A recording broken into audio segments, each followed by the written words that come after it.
This is the broadcast from City Hall, the home of the Greater London Authority. Please stand by.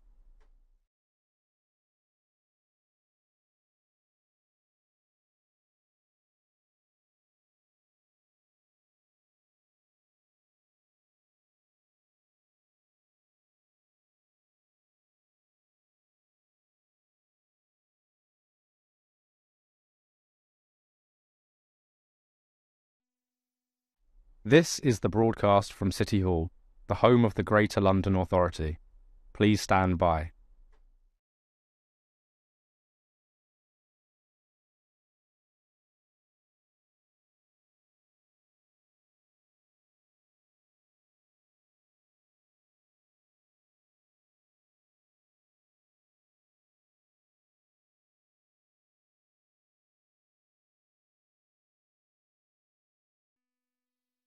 This is the broadcast from City Hall, the home of the Greater London Authority.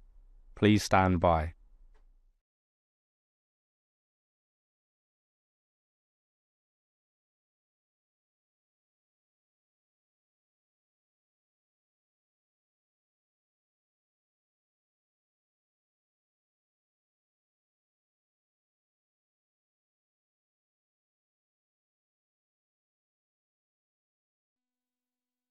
This is the broadcast from City Hall, the home of the Greater London Authority. Please stand by.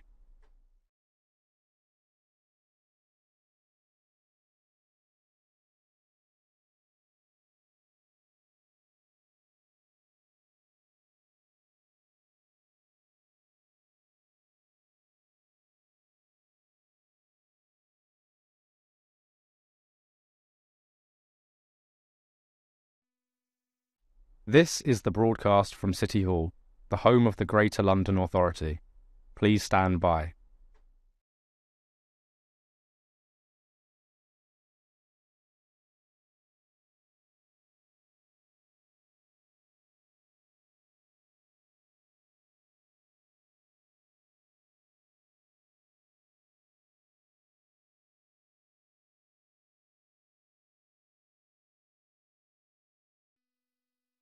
This is the broadcast from City Hall, the home of the Greater London Authority.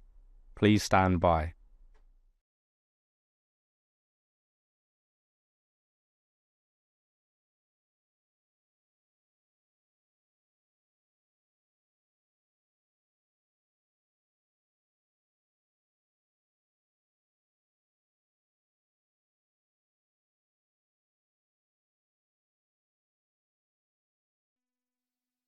This is the broadcast from City Hall, the home of the Greater London Authority. Please stand by.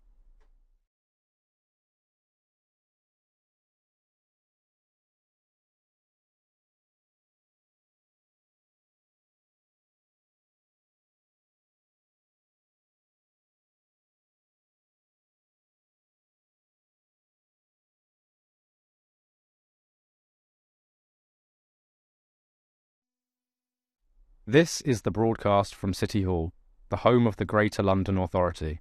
Please stand by.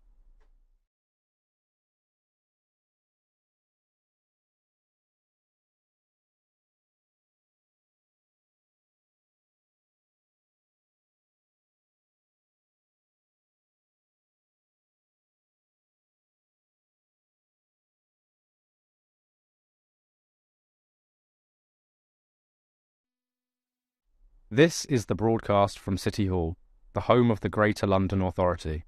Please stand by.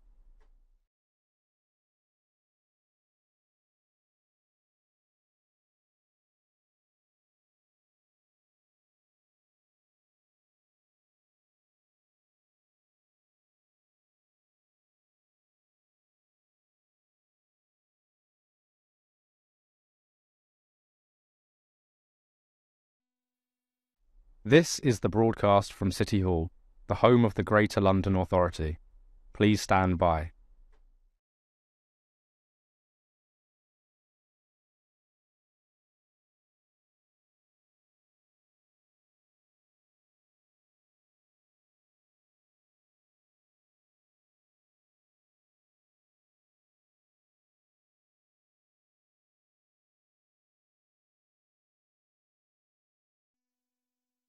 This is the broadcast from City Hall, the home of the Greater London Authority. Please stand by.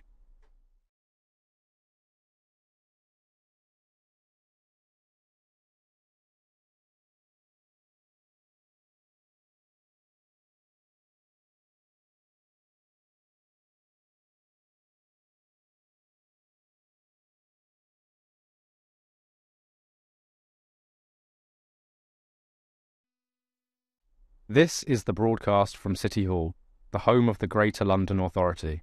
Please stand by.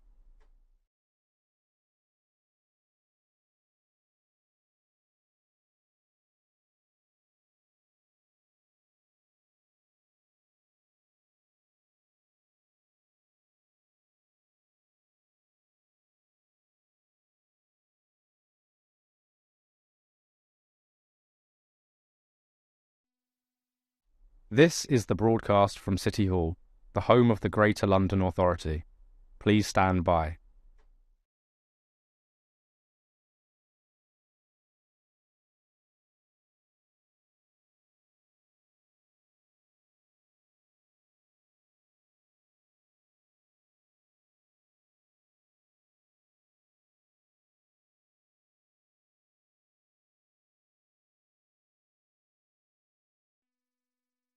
This is the broadcast from City Hall, the home of the Greater London Authority. Please stand by.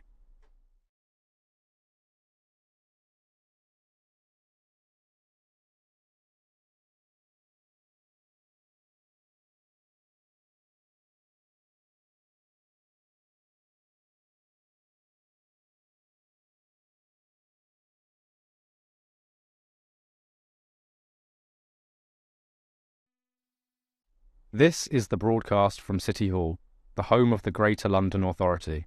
Please stand by.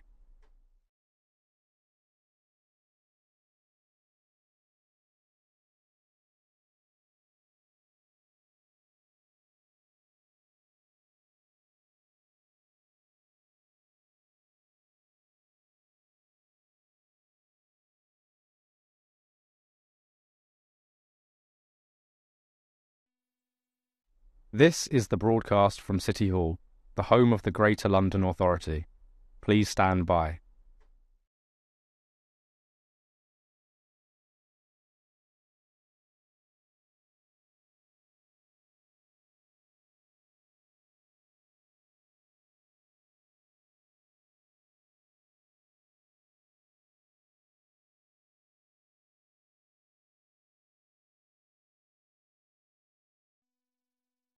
This is the broadcast from City Hall, the home of the Greater London Authority.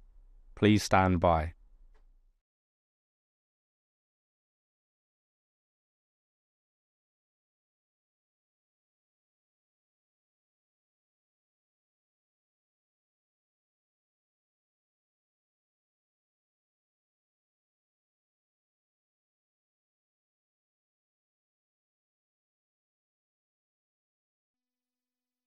This is the broadcast from City Hall, the home of the Greater London Authority.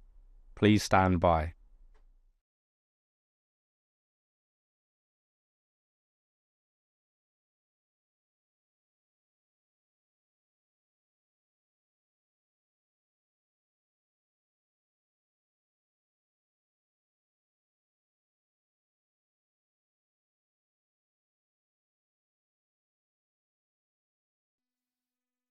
This is the broadcast from City Hall, the home of the Greater London Authority. Please stand by.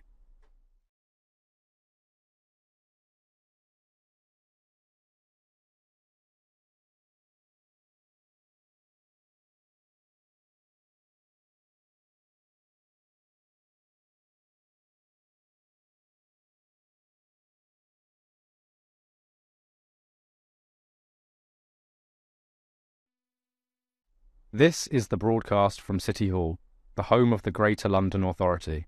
Please stand by.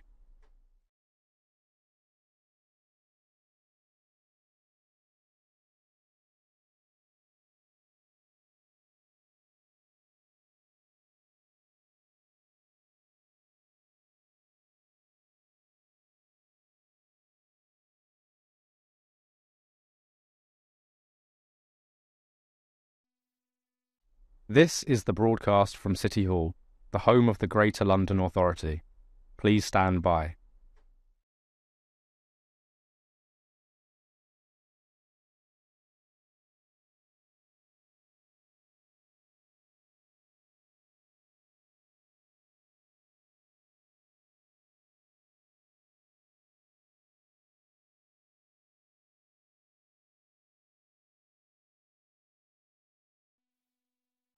This is the broadcast from City Hall, the home of the Greater London Authority.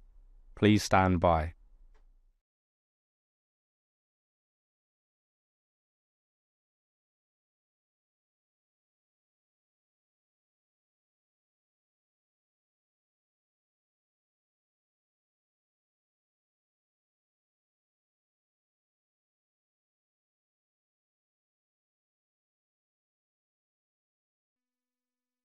This is the broadcast from City Hall, the home of the Greater London Authority. Please stand by.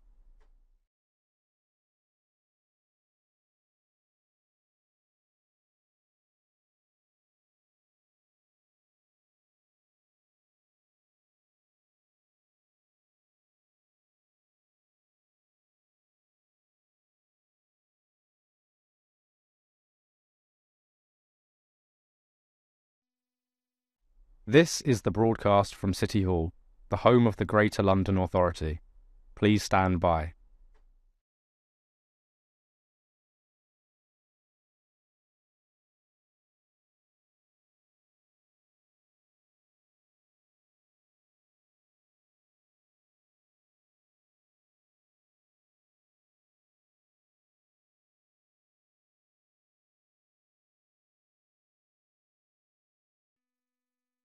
This is the broadcast from City Hall, the home of the Greater London Authority.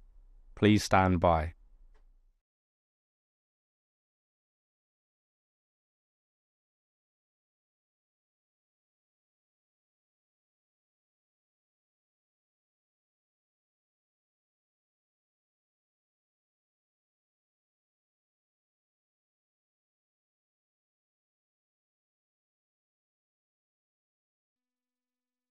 This is the broadcast from City Hall, the home of the Greater London Authority.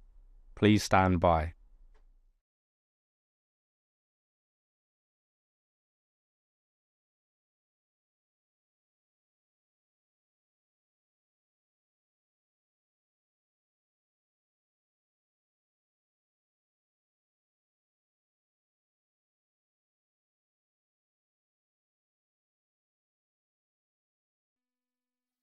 This is the broadcast from City Hall, the home of the Greater London Authority. Please stand by.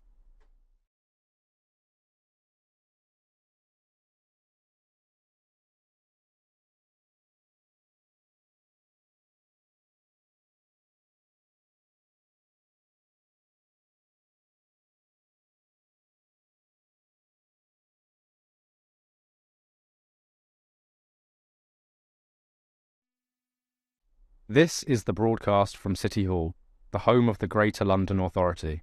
Please stand by.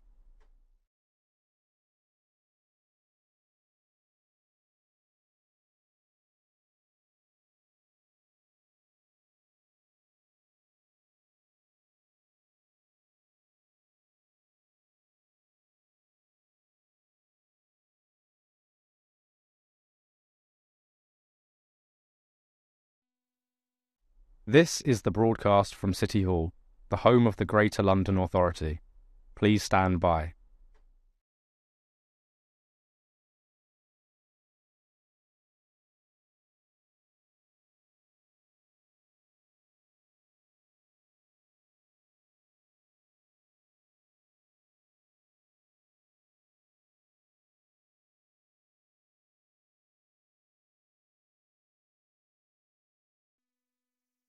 This is the broadcast from City Hall, the home of the Greater London Authority. Please stand by.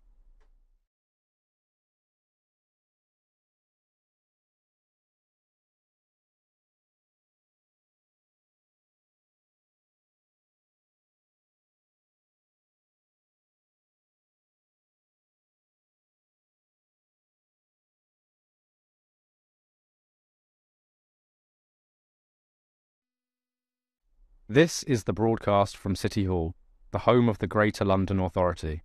Please stand by.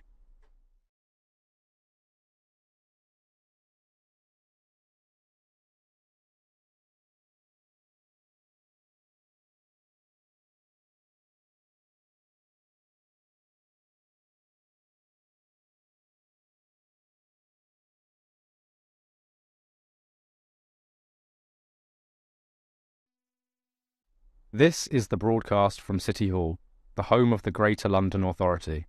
Please stand by.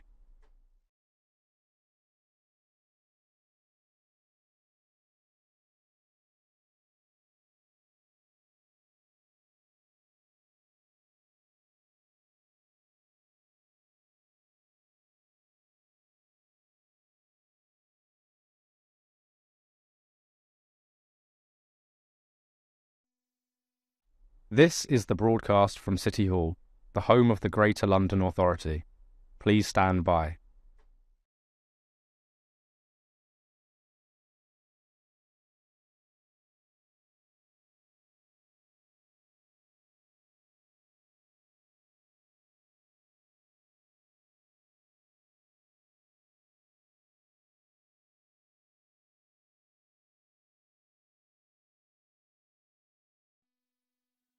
This is the broadcast from City Hall, the home of the Greater London Authority.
Can I welcome members and officers here at City Hall and the public here in the gallery or watching on the webcast to today's meeting of the GLA Oversight Committee.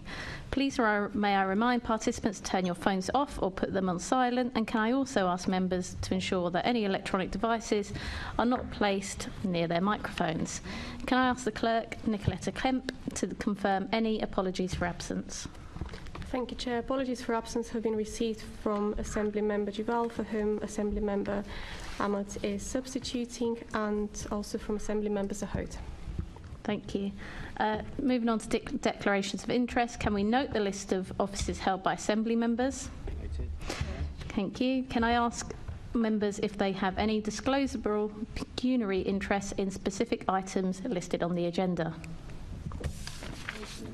No? Perfect. Minutes of the last meeting. Can we confirm the minutes of the committee meeting on the 16th of May and the 29th of June 2023 to be signed by me as a correct record? Agreed. Thank you.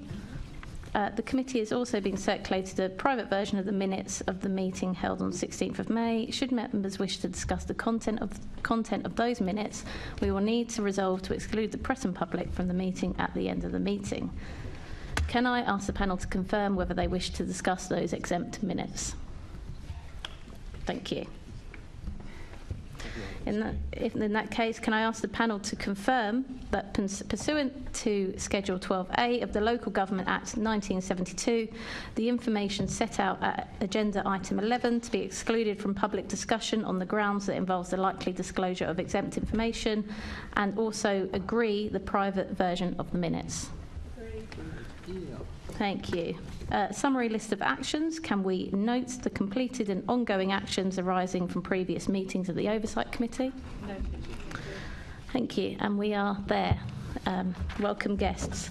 We're moving on to the principal business question and answer session on the GLA accommodation and relocation. I'd like to welcome to the chamber Mary Harpley, Chief Officer, Simon Grinter, Head of Facilities Management, Daniel Bridge, the Royal Docks Programme Manager, and Simon Powell, Assistant Director of Land and Development. So Mary, if I could turn to you firstly and ask you to reflect on the City Hall move 2 years on, and what have been the key lessons of relocation?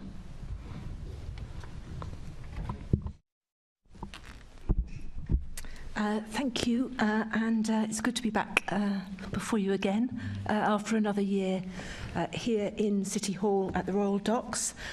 I think my reflections over the year since we were last here is that this is a year in which we have really brought this building to life. Maybe we'll talk about that more later, but I think we are now well on the way to establishing it as the new City Hall for London, as a place of considerable activity. I think the other thing that we've been doing over this last year is doing our best, Simon particularly to my left, on making sure that this building is a good place to work in, to be in and to work in. We did have some improvements that we needed to make. We've made many of those now. And we continue to work with our landlord, represented here by the other Simon, on my other side, to continue to do that. I think overall the reflections are that this was a tricky relocation. It's hard to think back now, but we worked through 2 COVID lockdowns as we refurbished this building. We were still under COVID measures when we moved in 2 weeks ago, next Monday, and it was a complex building to take over and refurbish.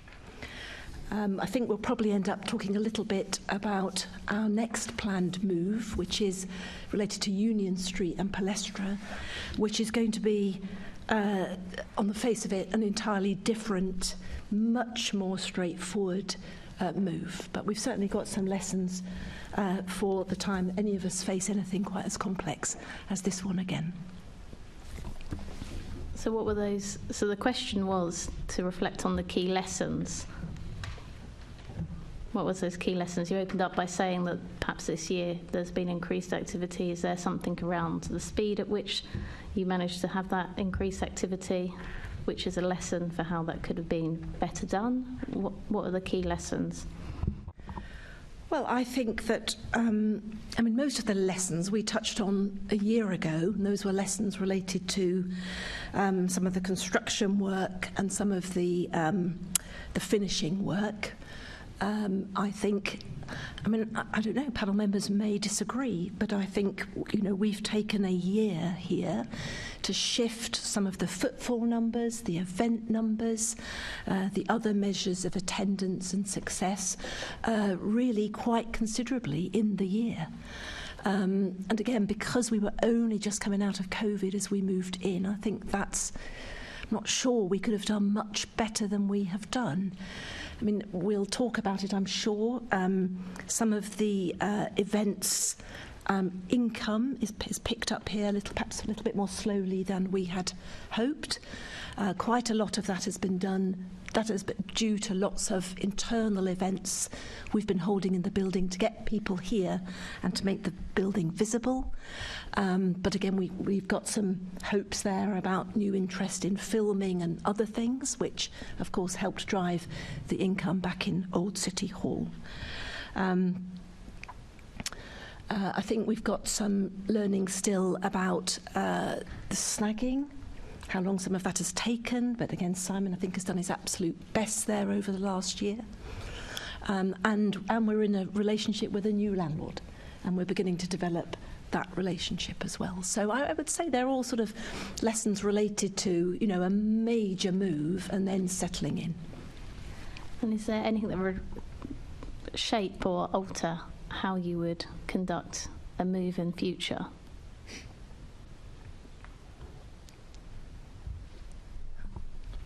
Well, I think I've reflected on this a year ago. We did the move in very quick order, and we all know why that was.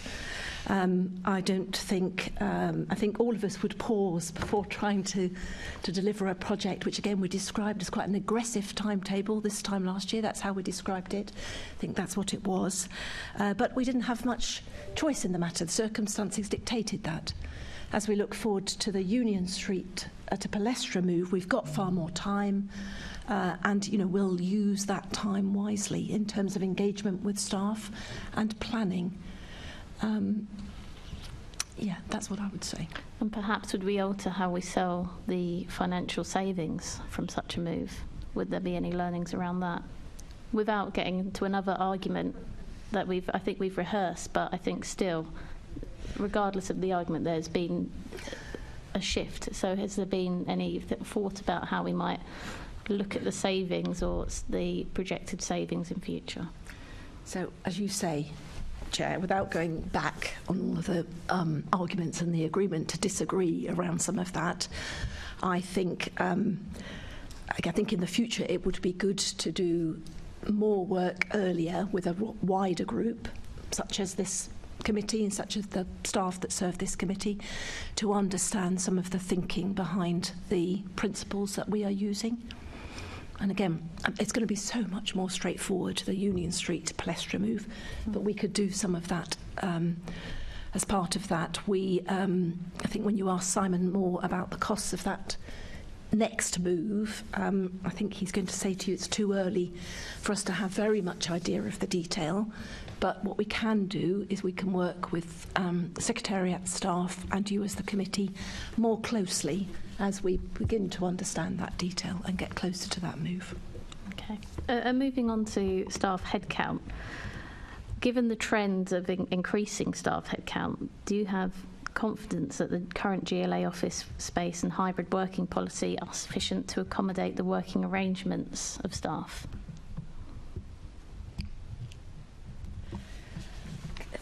Can I answer briefly and then perhaps I'll bring Simon in for a little bit more detail? So I think where we are at the moment, with the number of employees we have at the moment and the space we have available to us at the moment, I think we are confident. We've done a lot of work to monitor use of space, peaks and troughs, where those are during the week. And Simon has shared the very latest information with the committee. I think we need to see where we are after the elections. I need to understand, the ambitions of the mayor for the next term in terms of staffing, and then I'll need to reflect back on that what that would mean. But I think. Simon, I think we would probably be confident we could accommodate some further growth even now because of where we are on the utilisation. Chair, if I may just come in on that point, I have provided you with some data that shows our average use across months and quarters and days of the week. And the last time we met, we were concerned about take-up on Mondays and Fridays, and that has improved, and we're very pleased with that. But taking that into account, and bearing in mind these are only average figures, when we look at our peak months, we are still averaging at about 50% occupancy. Now, there are peaks and troughs in that, and we're reviewing the day from 9 until 5, so there'll be quieter times during the day, busier times. But on the whole, there's nothing in those figures that worries us at the moment, that we couldn't accommodate some growth in staff numbers. Thanks. And is that an understanding you've got with staff as well? Because obviously there may be vacancy, but staff may not think that's suitable for them to work in those spaces. Have you understood that there's vacancy in spaces that staff would feel comfortable working? Absolutely. We've got a range of settings. We've got traditional desk settings. We've got work tables, we've got meeting facilities. We've just invested particularly in Union Street, in pods and booths for quiet work, and we've put some here for members as well on the first floor. So we, through the hybrid working group, are constantly taking feedback from our building users to establish what they really need and how long they need it for, because often it's just a question of needing somewhere quiet for a phone call for 10-15 minutes rather than a traditional desk for a whole day. So that hybrid working group is still continuing, and we are taking constant feedback from staff and trying to amend things as we go along. Thanks. Assembly Member Pigeon.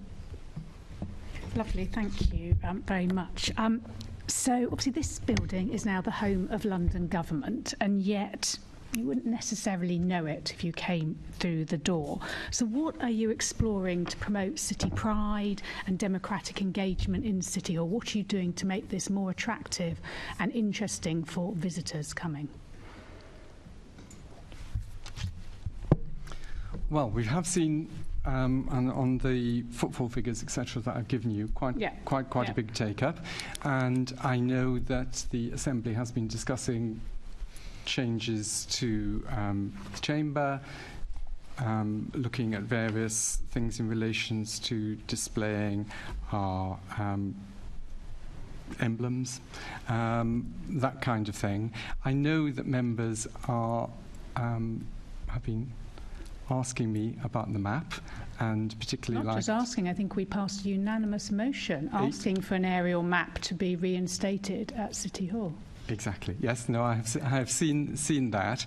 There are issues with trying to replicate what we had in the old City Hall here, because we are very fortunate here that all our public areas have a flat access, and the map in the previous building was laid on a raised wooden floor in a discrete area, and our floors don't lend themselves to that in the public areas here. So, for example, in the living room, you've seen we've got quite large ventilation vents, and in the street behind me here on the black floor, that's the floor that gets lifted regularly for maintenance of the plant underneath it.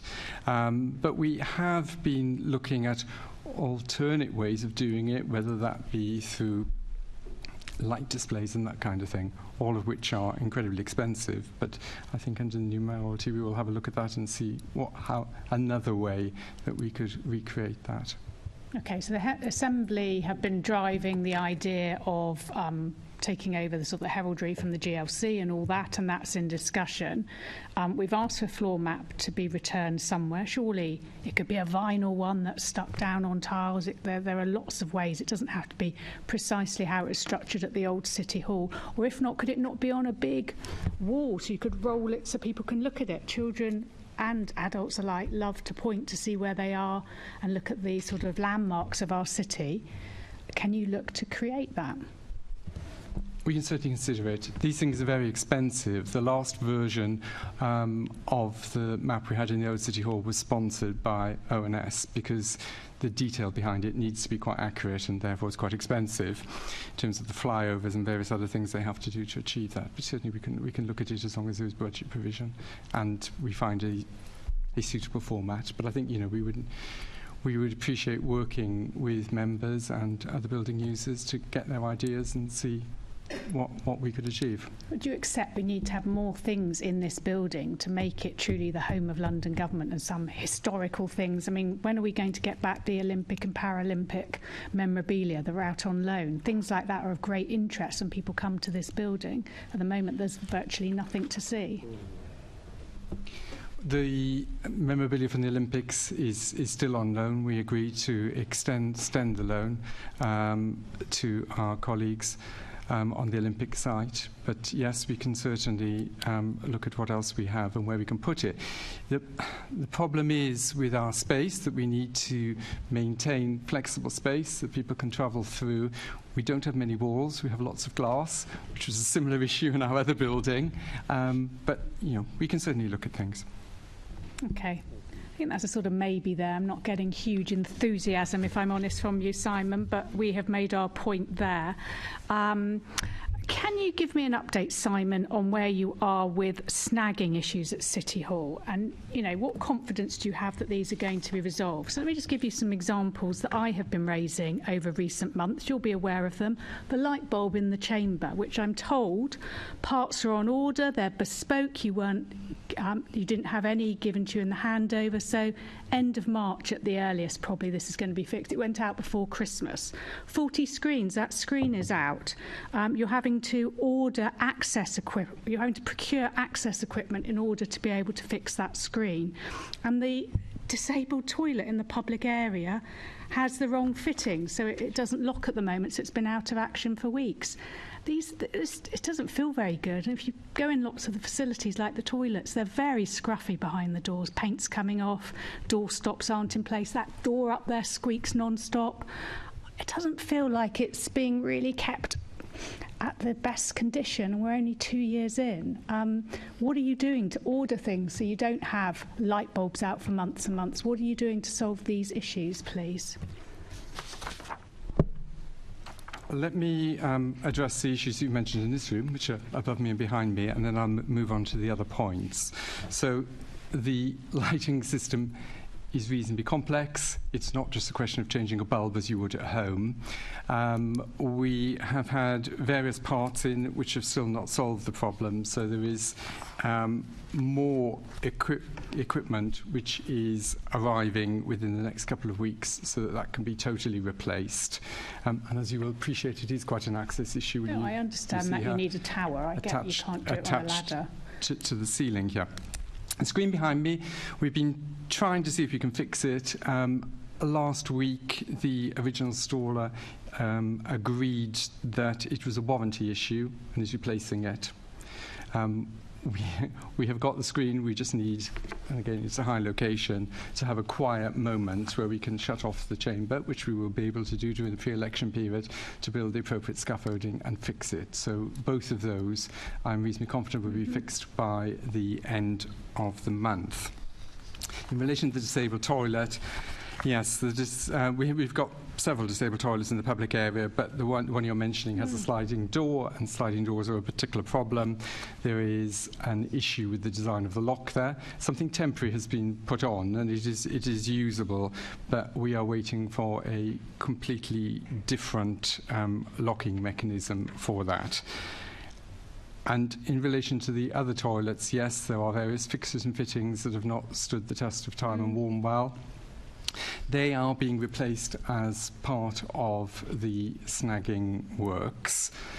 So to speak more broadly about snagging works, the defects liability period ended in December, and under the contract, the contractor only had a couple of weeks to then fix those. So after careful discussion with the contractor, we agreed between both parties to extend the period for the completion of defects to the 26th of March.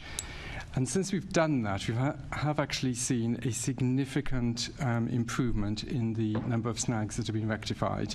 So members may have noticed a couple of weeks ago we had some hoarding on the northwest corner of the site while we were, well, not while we were, but while the contractor was dealing with defects in the alignment of some of the barriers along there. There's various other things that are being done, fixtures and fittings in all the shower rooms and the toilets, etc., are in there. There's some lighting issues in relation to the committee rooms, decorative lighting issues that are still to be done, and there's some AV updating to be done. Now, I'm not in a position as of now to say what will be left on the 26th of March, but it will be significantly less than we had in December, and anything that is left I will then take over with my team to complete, and that will be paid for out of the retention from the contract. But yes, I think everybody will be aware that we have seen slow progress from our contractor. We have spoken about that at this meeting in the past, and that has caused difficulties for all of us. And I agree, it is disheartening in such a building to find that there are these levels of snags which are not good, don't give a good impression to our various visitors. And how often are you meeting this contractor? Because obviously, you know, you're laying the blame effectively at them, and they've done the work, but you're managing the contract, aren't you? So how often are you meeting with them, and what confidence can we have that the bulk of this will be done by 26th of March? Yeah. There are meetings every Monday. It's actually one happening at the moment. We have, which I can't be at, we have a range of professional advisors, both on architectural finish, on engineering issues, and on project management. Those meetings are happening weekly. I attend those weekly. I get reports from those. There are more or less daily meetings going on with our advisory team with the contractor. They're being very closely watched and very closely monitored. As I've said, between December and now, we have seen a significant improvement in their responsiveness. But how do you escalate? You're having weekly meetings. It feels like you're walking through treacle. This is really painful. How do you escalate? How do you ensure delivery? We have access to the senior management of the company, and both Mary and I have had cause to speak to them. There have been financial payments that have been withheld because not adequate amounts of work have been done, which is having quite an effect on the company. So we are doing everything within our power contractually to enforce that. Okay, and then how do you actually think this building is performing? I know one of the issues that was raised in our letter last year, but also, you know, every time I come in, I experience temperature discomfort. You know, I go into one room, it's absolutely freezing. I go into another room, it's roasting hot. There seems to be no way, despite a thermometer on the wall, to actually change anything. I'm sure some of the temperatures have probably not been legal for staff to work in, actually. What are you doing to ensure we don't have that? And particularly as in recent weeks, I've seen that there's issues that have been raised around, I think was it from the Equalities and Human Rights Commission, around temperatures in buildings and women who are going through the menopause, and actually it's a discrimination issue. So you could actually face staff putting in a claim against you because of the discomfort they're facing in the building. So what are you doing around some of those structural issues that seem to just not be resolved? So various bits of work have been done. We have done works to the BMS. This is... Sorry, spell that out. Sorry, Building Management Systems. This is a system that controls the temperature and all the function of kitchen in the building. This has been done under snagging. We are reasonably confident that the individual temperature controls within the rooms are now working as they should. In the larger areas, such as this area and the living room, those are controlled by our engineering team on site. You would have heard me speak before about the issues of the responsiveness of a sustainable building as opposed to another building where you can sort of yank up the heating. It doesn't quite work like that. But within that remit, we've been managing reasonably well. I'm going to hand over in a second to my landlord colleague who's going to talk about the inherited maintenance defects, which are not necessarily to do with the fit-out contractor, but to do with the landlord.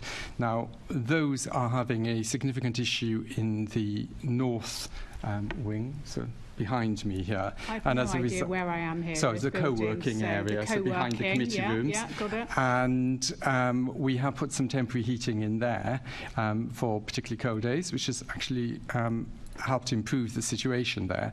On your point about legal temperatures, certainly on the minimum temperatures, we have never been at the minimum temperature at any point.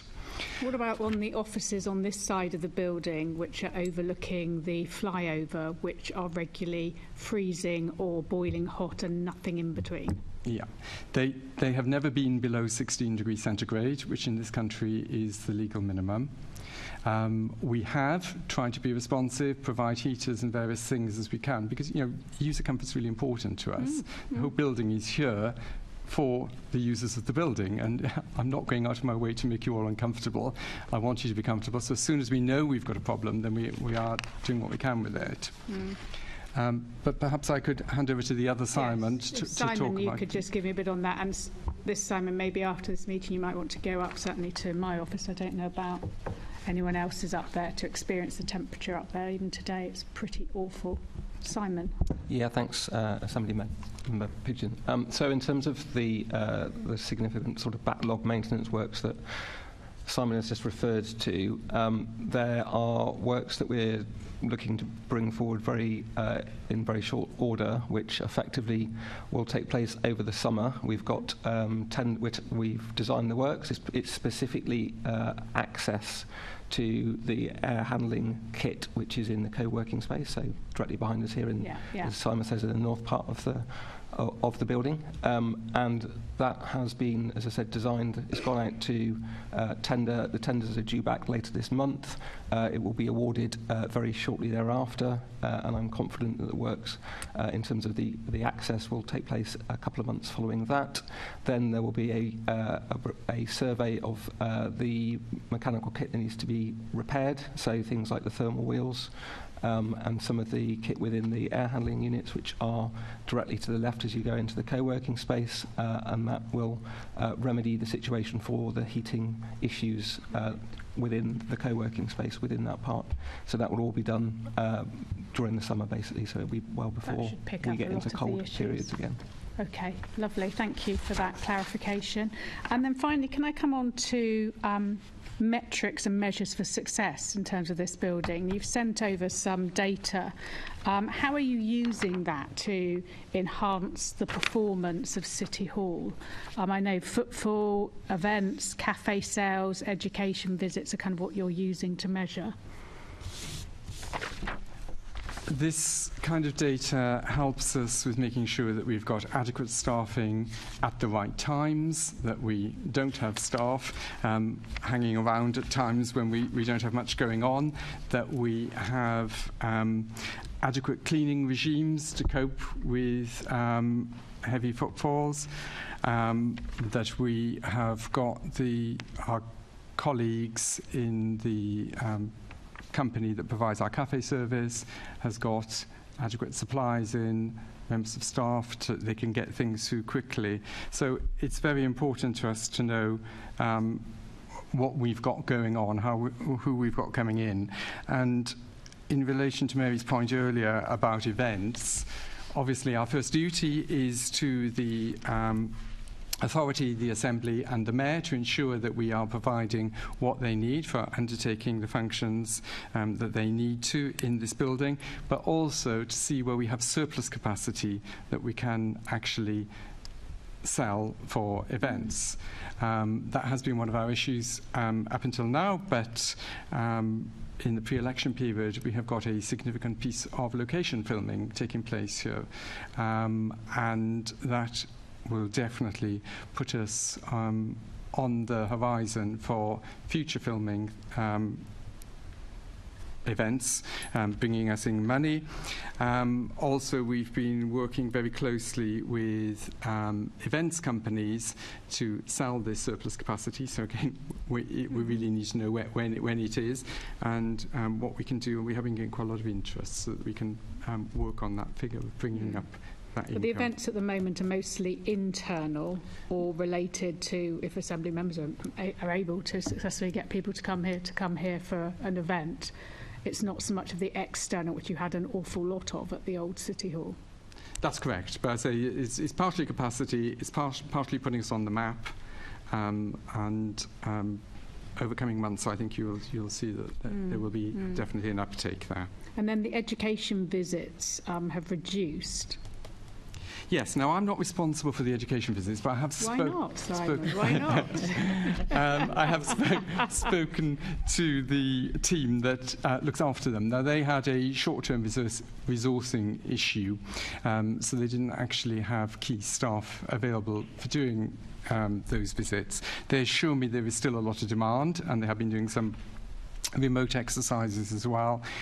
But as with everything else, it's a bit of a juggling act, because we need to have the spaces available here in order to be able to bring in those groups. Yeah. But certainly, I'm talking to the relevant team. I don't think they're particularly concerned that education visits are suddenly going to fall away. Okay, lovely. Thank you, Chair. Thank you. Simon, I just had one follow-up question. After you advised that the old map was sponsored by ONS in the old City Hall, I wondered what sponsors you'd reached out to see about sponsoring things in new City Hall. We haven't yet. I've been very busy with the snagging and the various other things that we've been talking about. So, no, we haven't. I think that's a real shame. That's a really important part of the placemaking when we're talking about the fact no one wants to hire this venue out to, or pay to hire this venue out. Things like that play into it, and it's a shame that we haven't actually tried to attract any sponsors to look at some of those things like the map. I had indications from Assembly Member McCartney and Cooper. I don't know if you had a preference on who's going first. I'll let you. First. My first question's for Simon. I had my free letter that I gave over to a local charity a couple of weeks ago, and it went very well. So can I just say thank you to your staff? They were really good. But I have two things if I could raise. One of which, when speakers are on the stage, because it was an evening, we really need some spotlights because they actually get lost. And if you want to keep the lights low to create a mood, you can't actually see the speakers very well. So that's one thing. And second, I don't know if it's for you or for Mary. This is meant to be the home of London and Londoners. And, for example, that charitable organisation had difficulties because, particularly about the food costs, and it can often kill whether an event can go ahead or not, and they had wanted to bring their own caterers in and so forth. And I think lots of small organisations that as Assembly members we want to bring into this place would find just the cost of some of that is very difficult. And I'm just wondering whether future consideration could be given to what we can do. I don't know, we could have a tiering system or so forth. I know it might be difficult, but it's just a consideration. Thank you. Firstly, thank you very much for the feedback on the lights. We shall certainly look at that when we're doing our next tranche of improvement works, because that's clearly very important. On the catering, members will be aware that we have an external company. We do not subsidise them, so they have to make it a going concern.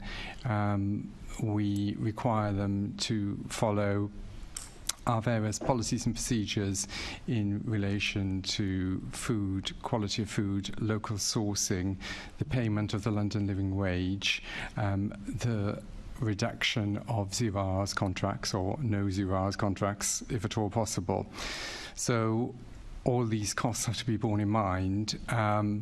In the old building, we lost our previous contractor during COVID, and when we retendered, we did have difficulty in finding a company that could work with us. I think the fact that we have seen an increase in events and take-up in the cafe means that, financially things are improving for them. But that was one of the big issues with having an in-house caterer, because once we lose an in-house caterer, then it'll be very difficult both to either run a cafe or do events catering here. But your point is noted. I was just going to add, so of course we had to absolutely make sure that our in-house caterer got well established and is able to continue to provide the service to us. And remember, we had a bit of a slow burn start as well. But this is something we do hear often from Assembly members across the groups. And as you say, Assembly Member McCartney, it's difficult. We may or may not be able to do anything about it, but I think we should consider it again. So I was showing I think they might be the first residents' association from my constituency who came round a couple of weeks ago, because obviously, as you're aware, it's a very long way from southwest London to E16.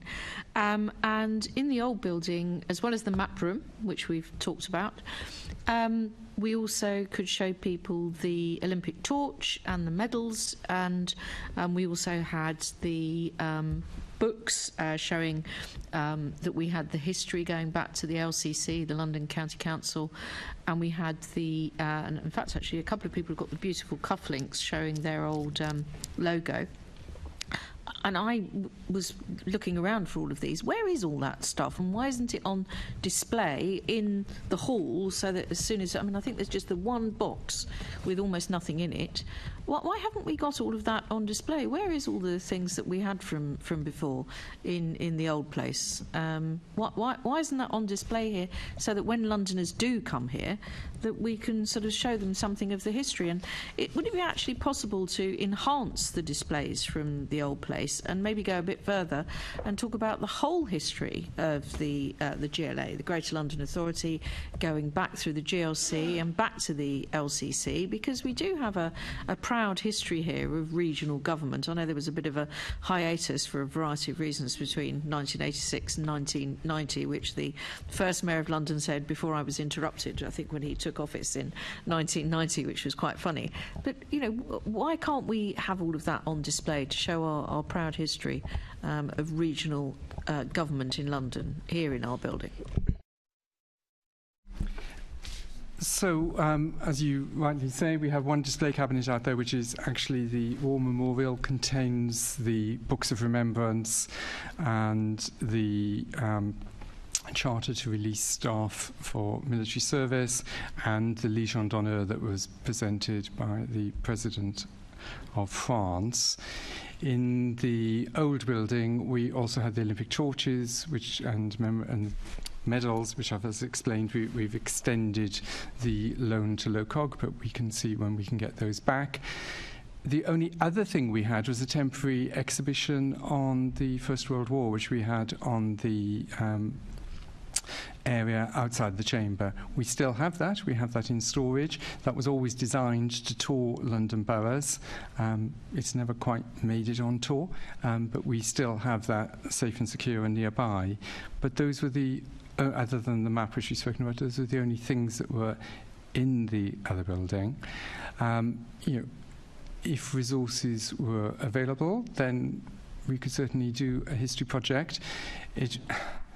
As I've mentioned earlier, it's very difficult to have static things in this building due to our through flow of the building and our large expanses of glass, but we have plenty of screens in the building, and I'm sure with the right skill set, then we could have some quite interesting digital stuff. And I could speak to colleagues in appropriate teams who are more adept at this kind of thing than I am to see what they could do to help. Well, we've managed to install a load of trees and seating and all the stuff out there, so I don't see why we can't have that sort of thing to sort of reflect on the history. Otherwise, you know, people come into what is otherwise a very bland building, and it's got no sort of obvious, you know, it is just the office that used to be where Siemens Brothers hung out, and so I think that sort of historical, you know, feeding from the past would be very helpful. One of the reasons why I think several people said they would be glad to move would be to move away from leeks and mice, and of course we've got both leeks and mice. When are we going to get rid of the mice, and when are we going to we've got leeks coming into people's desks above, you know. No, leeks we're agreeing with, it's the mice will but maybe you can, we'd like to not have tell us where they are. Can we get rid of them both? Simon. I'm going to hand over to the other Simon on leeks, but on mice, I'm particularly interested on mice. To my knowledge, we do not have a mouse problem in this building. So, and from what I have, you know, I have regular discussions with our pest controllers. I regularly see all the jobs that are on the help desk. So, if you are aware of instances of mice, I would really like to know, please, because that's certainly not on my radar. Perhaps they've just moved into our office, but there's loads of signs up around there. I hope not. Maybe they're labour mice. Who knows? Leaks, and I think it's because of the air conditioning, and it leaks all over one of the desks, which makes it a bit unusable. Can that be fixed? Okay, let me handle. There's two types of leaks, so I'm going to ask the landlord to come in and talk about roof leaks. But what I think you're talking about is condensation from the chilled beams. Yeah, I'm talking about aircon. That's something that we experience in the summer. It's quite difficult when we get unseasonable weather, and by that I mean high humidity or very cold snaps or very hot snaps. When we have high humidity, there is a risk that there will be condensation on the chilled beams, which are in the ceilings in the office areas, and they will drip. As soon as that happens, that's when we take over with manual controls and change the temperature of the chilled beams, which might mean that you won't be quite as cool, but it will stop the dripping. So there are no actual leaks from the chilled beams. It's condensation. And again, if I know about that when it's happening, we deal with it immediately. But I do appreciate it. It's a bit disconcerting if you suddenly start something dripping on you. Yeah, sometimes it, happens and you come in and there's, whatever causes it, if you're sitting at a desk where there are water droplets dropping down on you, it does feel like a leak. And sometimes coming in, you might find that that there is additional moisture from a variety of potential sources then. Can we solve this? Because people are talking about, having to move from desks and just not use them. So we're talking about desk occupancy, and now we're talking about desks that we can't use because they're wet. So this is why I'm going to ask Simon Powell to come in, because we do have some instances, not in your areas, but in my areas, in the north wing behind us, where we actually have leaks from the roof, which are affecting a limited number of desks, but also the main reception area. Well, Assembly Member Desai enjoys having a very wet desk occasionally, so that's definitely in the area where I sit, because he sits immediately behind me, so I would call that my area. Yeah, so if I could just come in on the roof leaks that Simon was referring to. So as you're clearly aware, there's been some persistent roof leaks, which are taking some time to fix. The roof system is technically complex, and it can only be accessed when the conditions are right, which is essentially dry weather. It needs to be above 3 degrees Celsius, and it also can't be too hot either. In addition, the works need to take place outside of working hours because of fumes emitted and the noise, so we can't clearly have any disruption to the business. And as you will be aware, we've had a particularly stormy and wet winter. The good news is that we've made significant progress in the last month. We've managed to have 3 dry days over the last few weekends. So I'm reliably informed that the majority of the roof leaks have now been resolved and fixed. There are 2 areas there's a couple of areas of roof leaks which are even more complex, because we believe that they emanate from under the photovoltaic equipment on the roof. So we have to not only liaise with specialist roofing contractors to come in, but also abseilers and the photovoltaic specialists. That liaison is underway, and I'm hopeful, fingers crossed, with the right conditions, that will be addressed in the coming months. So then all of the roof leaks will be. Well, in my experience, you might also need to watch out for the pigeons who seem to enjoy roosting either near or under the PV panels. Well, they certainly do on my house anyway, because I've got PV on my house. Well, good luck with that. Can I come back to you, the other Simon? Thank you for that. We were just discussing there the increase in lettings, and it does seem that really the increase in lettings is all about the sort of free lets to Assembly members, and there doesn't, even though there's a larger number of usages, there doesn't seem to be much of an increase in money coming in for the living room, let's say. In terms of the sales increase in the canteen, what happens to the extra money that's coming in? Does any of that come to the GLA, or does that all go to the contractor who's been, as you said, establishing themselves? Are they the recipients of all the additional money that comes in? At the moment, yes, because they're not meeting a profit threshold. Should it continue to improve, then there will be some sharing, but at the moment the cafe is only just breaking even. In relation to fee-paying events, you'll see that we went from 7 to 10 fee-paying events, but it depends on the size, the duration, etc. But as I mentioned earlier, with the filming and various other things that are happening during the pre-election period, I expect that to increase in the coming year. Okay, well, that's what we said last year. Do we actually have a target now for where you'd like the number of fee-paying external events to be? I mean, going from 7 to 10 sounds, shall I say, modest? You know, do you think if we were having this discussion, if I'm on the Oversight Committee next year, if we're having it at precisely this moment next year, do you think it might have gone from 10 to, oh, I don't know, let's go wild, let's say 20? We have a target for the amount of income rather than the number of events, because, you know, the ideal situation will be we have one very large event that meets our budget for the year, because we can then use the building for internal use. So, but certainly, and I'm not at liberty to discuss it at the moment, but certainly the next filming event we've got will be financially advantageous for us. Okay, so the target is for the amount of money rather than the number of events, because obviously the number of events went from 7 to 10, but the amount of income fell by 9,000. So, yeah, I can see why you would go there. Okay, thank you, Chair. That was very helpful. Thanks. I just wanted to come back to the 2 points Assembly Member Cooper was making. She listed some of the historical artefacts we used to have in the old City Hall, and did I miss this, but where are the borough crests?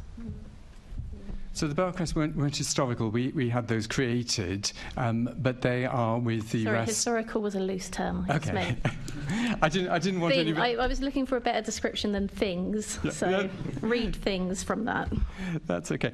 So they were with the display for World War I that I mentioned. They're all together, and they're all very near this location in storage. So they're here, but they're just getting dusty in a cupboard somewhere. Probably wet.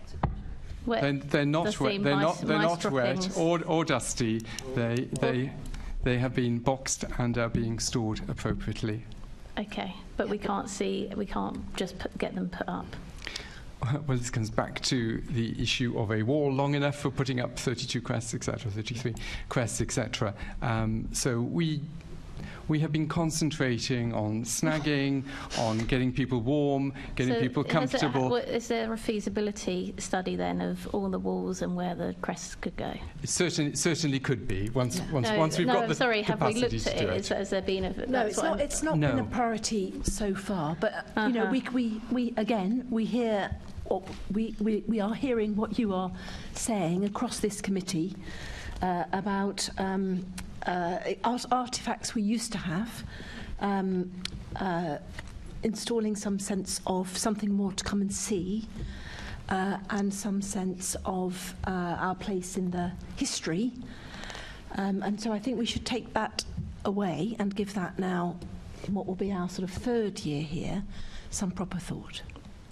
Yeah, happy to do that. Okay. Assemblymember Pigeon promises she's got something very small. For part of this new working group I sense you're going to be setting up, we used to also have models of the 4th plinth artwork, and there'll be some, because there's a competition at the moment, isn't there, and they've just shown a load. We used to have these lovely little glass boxes with them in, which used to be in front of the chamber before, when you looked out at the River Thames. They were lovely. They always get people talking. You know, those must be around somewhere, historic ones, but also the new ones. That's the sort of thing. I think you should use the Deputy Mayor for Culture and her contacts to look at what else could be in this building.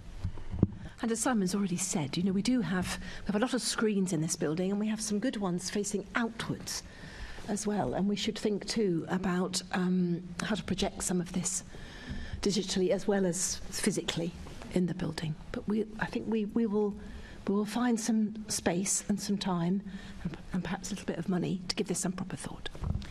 Assemblymember Russell. Thank you, Chair. So I just want to circle back to where Assemblymember Pigeon was picking up on legacy snagging issues. and very grateful that the cycle parking now you don't have to have like sort of really heavy gloves on to avoid cutting your fingers coming in and out. It's all it's smooth, and you can get in and out much more easily. So that is much appreciated. Now, when that work was going on recently, I noticed that the visitor cycle parking was completely closed off, and I just wondered why that was, and whether there was any alternative provision for visitor cycle parking during the period it was closed off. The reason it was closed off, and I alluded to it earlier, there was a defect correction process that had to be undertaken on some of the barriering around the building. And there had to be excavation works immediately behind that cycle area. So it was unsafe in order to have it open. So the whole area was hoarded off for that reason. It's all open again now. While that took place, signs were put up, and it was at the wettest, coldest time of the year. Signs were put up on the hoarding, advising people if they needed the visitor parking to go and have a word with security in their little control point, and then they were escorting people and allowing them to park inside the secure staff parking. That sounds like a practical solution. Thank you for clearing up that little piece of mystery. And then the only other thing, which it kind of relates to relocation and is also related to people walking and cycling to the building. We've got the Mayor's biggest construction project going on. Just, we can all see it out of our offices on that side of the building. The routes for people to access City Hall are really grim. Now, I realise that doesn't really sit, probably, it might sit with you, Daniel.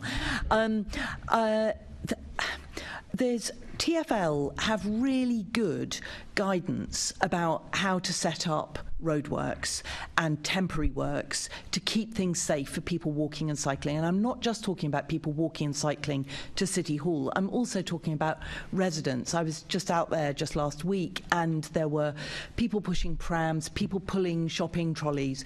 It's people who live in the area are having to go through an absolute kind of a building site.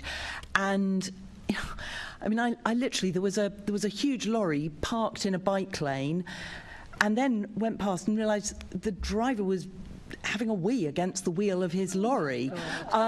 So it's it's a really it's not a great situation for people who live locally and are wanting to get around. And I just wondered, what work is going on there to try and improve things and try and use TfL's own guidance about reducing particularly lorry danger, because the numbers of massive cement mixers going through is, they're just going through all the time, and it is a very kind of frightening, dangerous, hostile street environment for anyone on foot or on a bike. So you're absolutely right. There's a huge number of building works and road works happening as we speak at the moment, and likely to be probably for the next 2 years, because the Silvertown Tunnel won't complete until 2025. And then we also know that TfL are planning quite significant works to the A13 flyover at Canning Town. Now, I guess the good news for that is that we've been working very closely with Newham and TfL on what the future walking and cycling arrangements are, and they are clearly significantly better than they are or have been. Perhaps not are at the moment, but as they have been. And we meet regularly with it's Newham, London Borough of Newham, that effectively coordinate all of the works and permits and things that you've referenced. And we work closely with them because we're clearly a primary funder for the North, what we call the Royal Docks Corridor project, which is the significant piece of work that's happening between Canning Town and City Airport.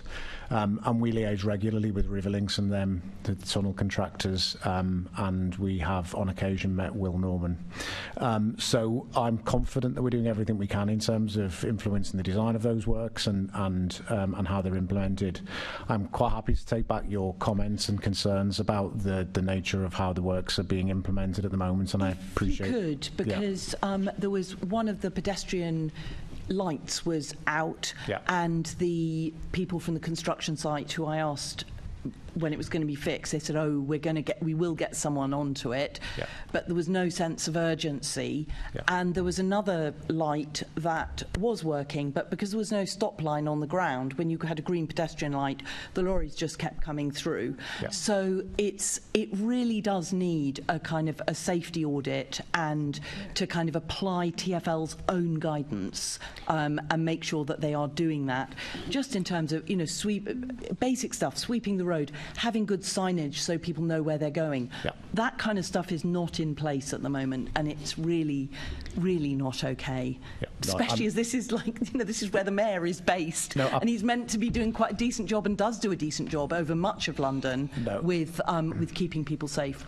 No, absolutely, and I can assure you that we, as I say, we do meet regularly and the works are coordinated, so that should be happening, but clearly your experience suggests that it's not being monitored properly, so let me take that away, and I'm quite happy to confirm what measures are in place at the moment and raise your concerns about how they're being effectively policed as well. Thank you very much. So Mary, there's a hybrid working feedback form on the GLA intranet, and I just wondered what you're learning from the hybrid working feedback form, so how many people are responding to it, and how are you responding to their feedback?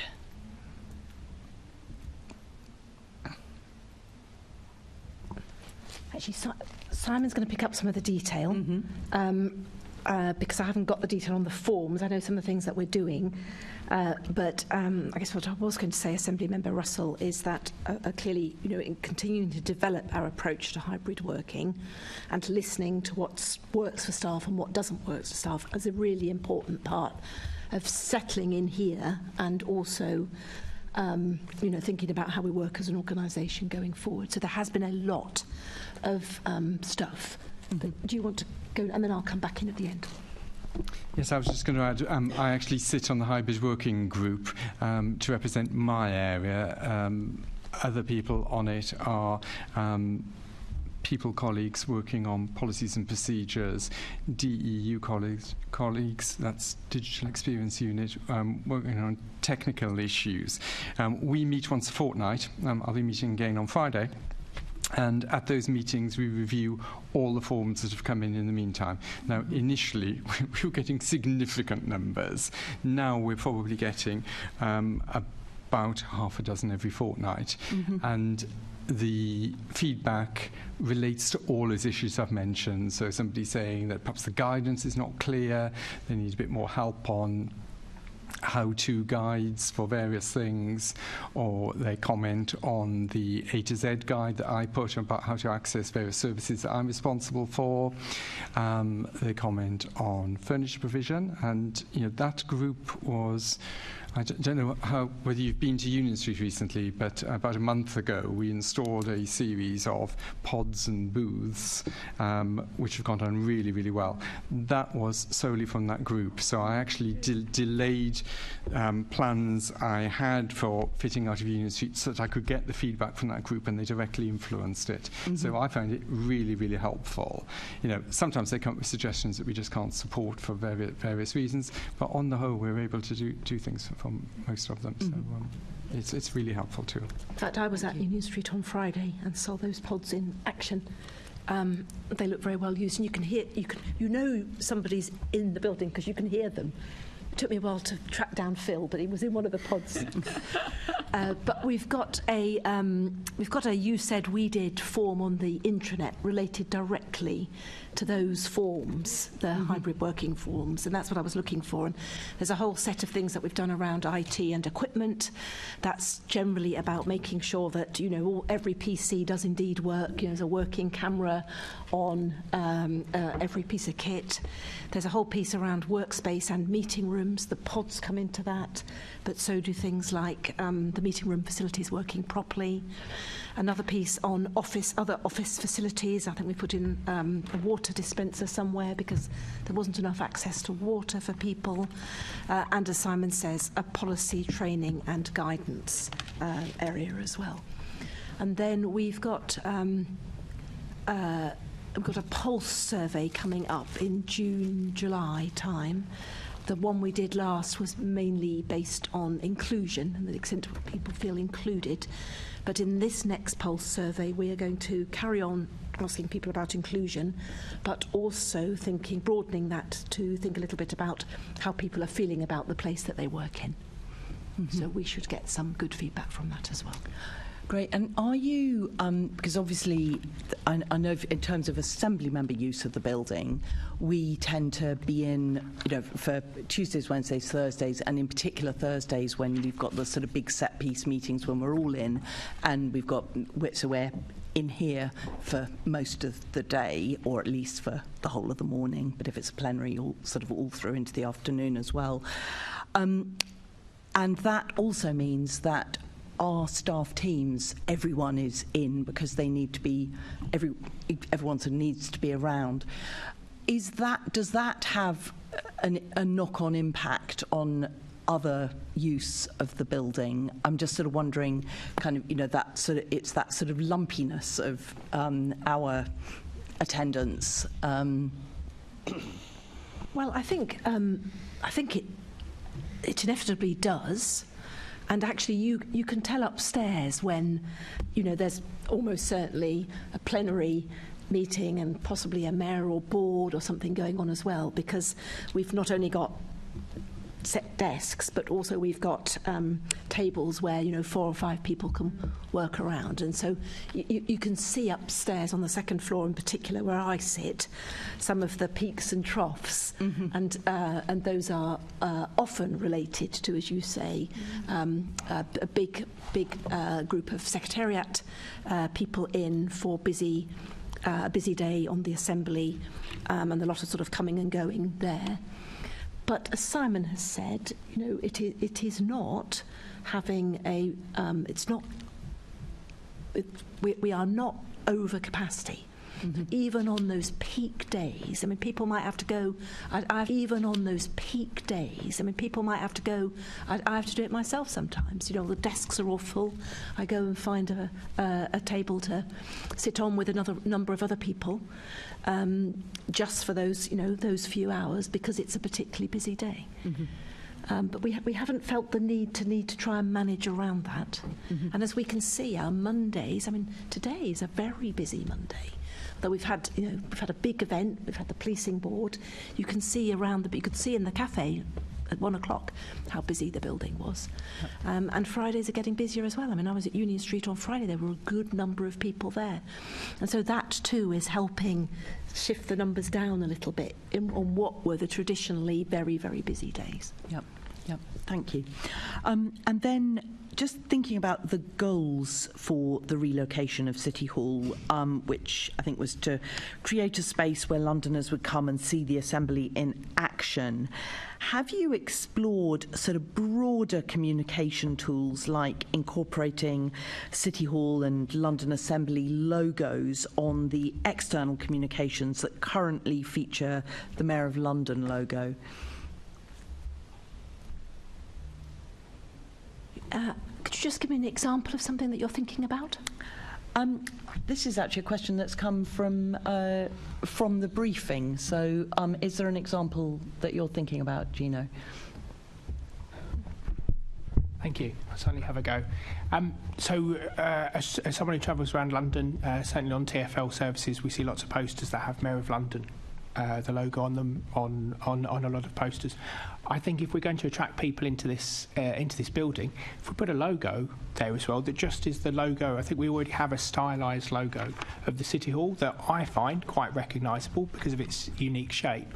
I think that might be something that we could use to attract people to suddenly raise the knowledge that this exists, that this is the City Hall, and see how we go from there. That's a good thought. We'll give that some consideration. I think the other sort of piece around this is, you know, we're boiling up to the elections for the Assembly and the Mayor. A lot of people don't really understand what the Assembly does. So we've seen a lot of communication about this upcoming election, where there's been a lot of explanation about how the system for voting for the Mayor has changed, and then it says, and the system for voting for the London-wide and constituency Assembly members remains the same. Well, a lot of people don't know what the Assembly is, what it does. They don't know the difference between a constituency and a London-wide Assembly member, and they don't know the difference between the two voting systems. So just a bit more general communication between elections about what the Assembly is and what it does would be really helpful, and in terms of making this building have sort of resonance for Londoners, particularly as we're right off in East London now. We used to be in Central London, so it felt more like we were there for all of London. But I think that there is a communication piece that is missing about what the Assembly is, what our function. You know, our job is to check the Mayor of London's doing a good job. We're elected by 9 million Londoners. It's very basic, but actually a lot of Londoners are very unaware of that. And I think some communication between elections on what the Assembly is for, which gives this building purpose, would be really helpful. And then just in the immediate piece, it would be fantastic if some of the journalists out there could be prompted to do a bit of explanation about how the voting systems work for the Assembly and the London-wide and the constituency seats. I think so we may people be understand what's straying going. slightly away from relocation. But it relates to the purpose of this building, Chair. Nice. No, I mean, I hear all those points. And we are trying actually around this election to be much clearer about the two different elections there are for Assembly members and how that is. So going a bit further than is all staying the same for Assembly members. But you'll see that play out over the next few weeks. But it's mainly about in between elections. I agree. Thanks. Assembly Member Fortune. Thank you, Chair. We've had a couple of these meetings now, and I feel bad because it's not your fault. None of you sitting up there took the decision to move the building, and you come here and answer questions on it, and it's always seemed bizarre. And I think that's the nub of the thing, and the nub of a lot of the questions that we ask, because it just seems strange, doesn't it? We move from this purpose-built, iconic building in the centre of a bustling city which had stuff in it like plinths and medals and maps and people and stuff like that, and the decision was taken to move to somewhere that didn't have any of those things, and it always seemed strange, and we were told that it was to save money, and then through further investigation we found that it hasn't really saved much money. And so then we end up here, and you've got to fix something that's broken, and you've got to sell a space that people don't really want, and you've got to encourage people to visit when it's far away for most people. If we weren't dragging poor primary school children in here to listen to an audit committee meeting on a Wednesday afternoon, presumably for their democratic betterment, there'd be hardly anybody coming in.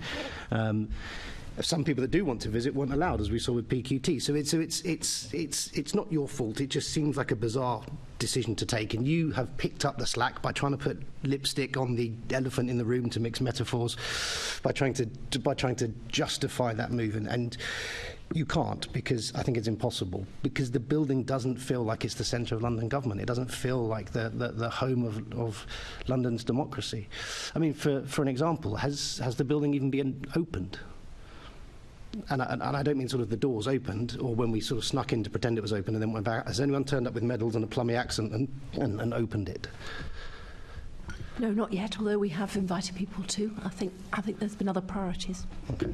So is it in the pipeline to have an official opening? To you know, what I mean is to give it that sort of we eminence. We hope so, Assemblymember Fortune. But okay. We hope so. All right, I'll leave it now. Thanks. Sorry, we may have this conversation again. Thank you. Assemblymember Boff. Just very quickly to follow on from what Assemblymember Russell was saying about the environment right next to the Silvertown Tunnel Works. The Mayor turned down my suggestion that the construction traffic should use lower emission alternative fuels for those. Perhaps that's something that we could revisit, Mr. Bridge? So I'm not aware of the specific request you made, Andrew, but I know that lots has been done with the tunnel works to try and remove lots by river and to reduce the emissions. But Note to self, I'll send you the question. Okay, thank you. I'm happy to take that. Ms. Harpley, the Mayor's position is that he has little confidence in the security arrangements for meetings held at City Hall, believing that there is a risk to both members and public. Is there not, therefore, a need to review our security arrangements?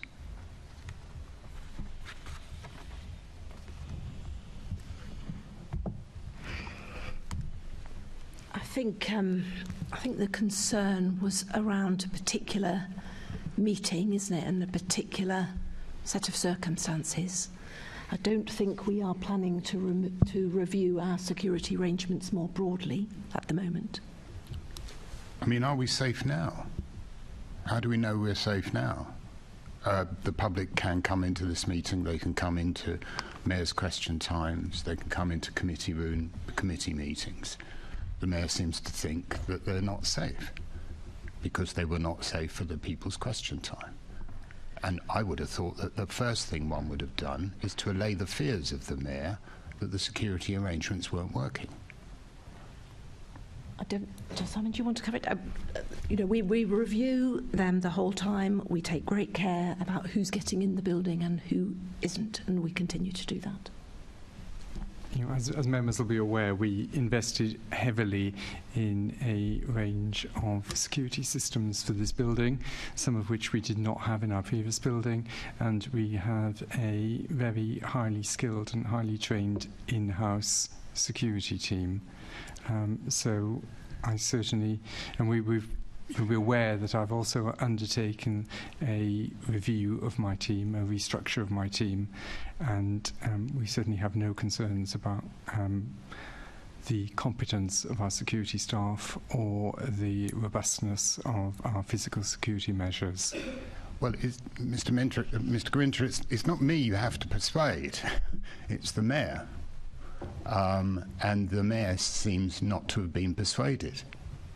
And he has a lack of confidence in the security arrangements, our security team, which I think is appalling, to be honest.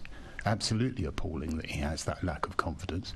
So what can we do to make him confident that we can invite people back into this building with confidence?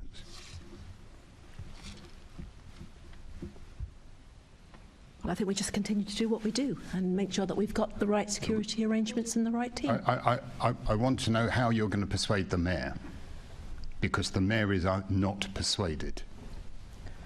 Well, obviously, otherwise we wouldn't have had an alternate arrangement for the people's question time. We could have repeated what happened the time before last and had that here. But according to the Mayor, this place is unsafe. I mean, what kind of message is that to the public? Well, that was a decision taken about a particular event by the Mayor's team.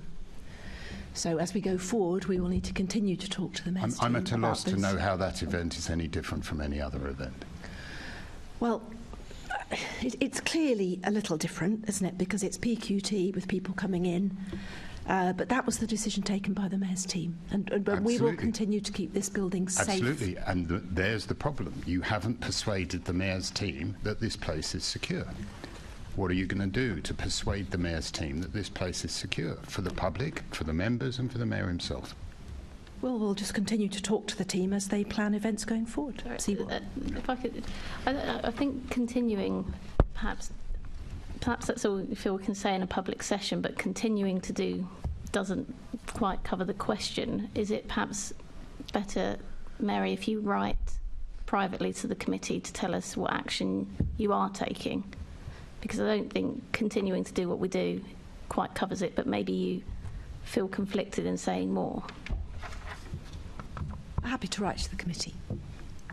Thank you. Thanks. Andrew, do you want to continue? I mean, my preference would have been to write to the Mayor, to be honest, but write to the committee to see what we're doing, because I have every confidence in our security officers. It's the Mayor who doesn't.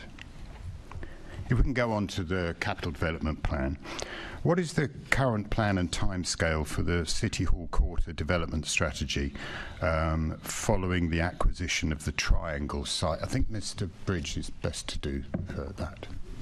I am, Andrew. Thanks for the question. Yes, so as we reported last time, we've been undertaking soft market testing, and we've appointed a team of consultants to work with us to prepare for the procurement of a new development partner, and that is going well. We've reached a big milestone in that in the last couple of weeks, and we're on track to launch the procurement process for that later this summer. That's good. That's the procurement process. When do you think we might see an outline of the plans? So I would expect the procurement process to launch late this year. So in the summer of this year, I'd expect us to, assuming that there's good interest and we find somebody that meets our brief and requirements, which I expect that we will. I would expect that in the first half of next year we would identify a development partner, and so I would expect us to appoint a development partner probably within some point next year, and they would start the development process in 2026. So I think we'd expect to see early proposals from them in 2026 and a planning application sometime in late 2026. You answer questions perfectly, because this kind of dates is what we always push on, isn't it? And then you come forward with the dates, so that's really, really good. Of course, we're going to hold you to that. So in 2 years' time, we can expect a partner to have been appointed, and we'll probably see an outline of the plans and the start of the construction, start digging. Yeah, I really hope so. Yeah. Yep. Thank you very much. What are the specific goals for the development in the Limo Peninsula, and how do these align with the broader development strategies in London? Yeah, so the Limo Peninsula, for members that don't know, is a site that's owned by TfL, so it's being delivered under their Places for London programme now. They've done quite a lot of preparation work for that site, including acquisition works that we managed to secure some DLUC funding for last year. Again, we talked about this, so people will remember that. Their team, they've officially launched their procurement process at the end of January this year. So they're ahead of us in terms of time frame from City Hall Quarter. So we would expect them to select and appoint a development partner, I would guess, first half of next year. And they are looking to provide up to 1,500 homes and about 2 hectares of public open space.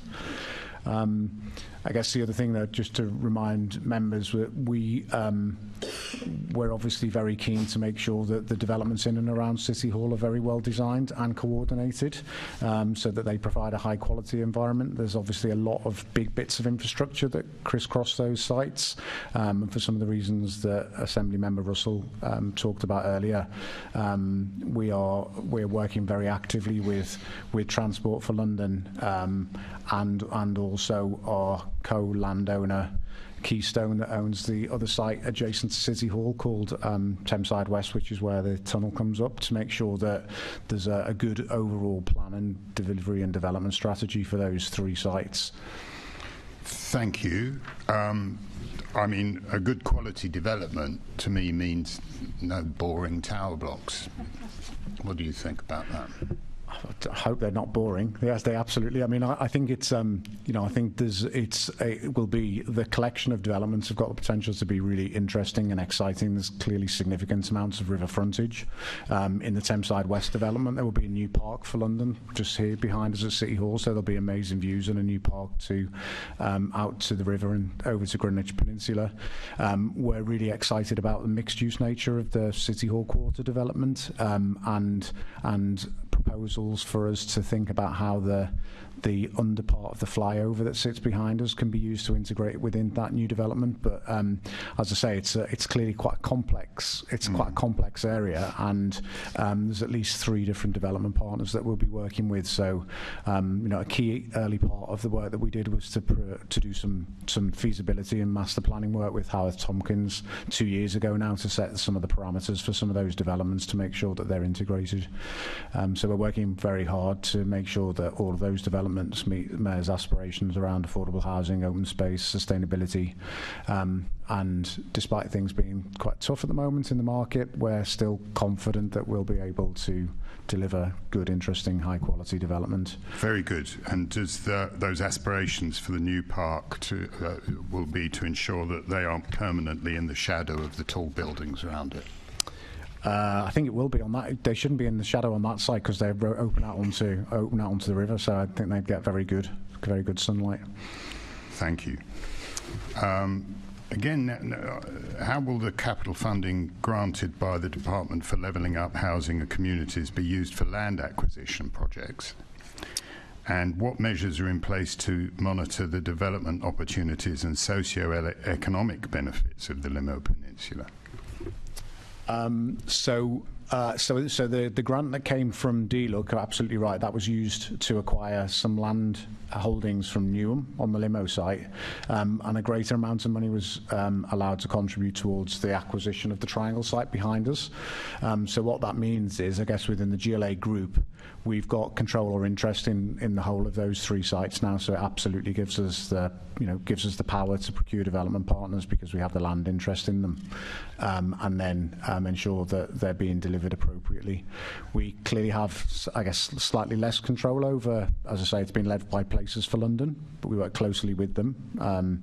But over the Thameside West site and the City Hall Quarter site, the broad objectives for those sites are driven by the Royal Docks delivery plan, which we launched new 5-year delivery plan of last year, and there's a very sort of strong outcome-driven framework for what it is that we seek to achieve across the whole of the Royal Docks and including from those sites, and that sits very strongly behind the procurement process for those development partners. Am I right in saying that the government has contributed about £22 million to this? No. It was just over £8 million contribution towards the Triangle site and about £2 million, just over £2 million for the land on the Limo. There was some additional money that came from DLUC that was used to acquire some small assets as part of the Old Oak Development Corporation. Okay. So there's just over, in and around this area, just over £12 million was used to finalise those land acquisitions. Okay. I'll go back and find out why I've got 22 here. Could be a typo. Cause that would have been nice. Yeah. How much is the GLA contributing? I don't think the GLA is contributing anything, as far as I know, to the Limo Peninsula. No, I don't think we're contributing anything towards the Limo Peninsula. And then the acquisition cost for the Triangle site, I think, was just over 12 million. So GLAP contributed the remainder for the acquisition of the Triangle site, and then clearly, all of the costs associated with preparing that site and taking that site to market would be covered by GLAP, GLA Land and Property. Yeah, it's arguing on the point of a pin as to whether or not GLAP is the GLA, but we'll move on from that quickly because it's a very difficult subject. Thank you, Chair. Thank you. Assembly Member Fortune.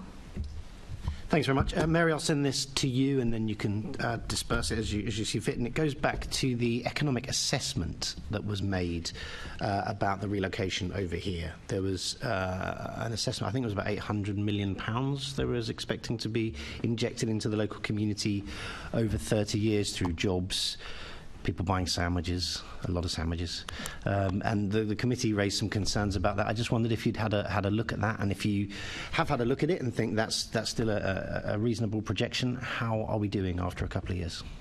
So I'm going to ask Dan to answer that. So yes, Assembly members, remember we commissioned a piece of work to independently assess how spend and all the things that we committed to as part of the original assessment looked. We haven't undertaken another assessment yet of those facts and figures. We committed to doing one again, publishing one next year. So we'll commission a new assessment at the beginning of next year, and that will allow us clearly nearly 3 years worth of data to understand what the impact has been. So I think, anecdotally. We launched the Royal Docks delivery plan here last Thursday morning with an expected target, a specific target to attract about £2 billion worth of investment into the Royal Docks over the next 5 years. And I think, I can assure members that the confidence that the relocation has given to development partners, investors, stakeholders is really significant and has certainly helped in some of our discussions with development partners. That's an extra $2 billion on top of the $800 million that was projected. I think the $800 million that was projected was over a much longer period of time, and specifically related to the activity associated with City Hall. That's my specific question. So it's separate analysis, but. As I say, we're recommissioning exactly the same study so that we're using the same baseline for what was included within the business case of the relocation of City Hall. So I'm not having a pop. So you're saying that you don't know yet, you're going to assess it next year? Absolutely. And I can write down diary. When we, go and ask Dan next year.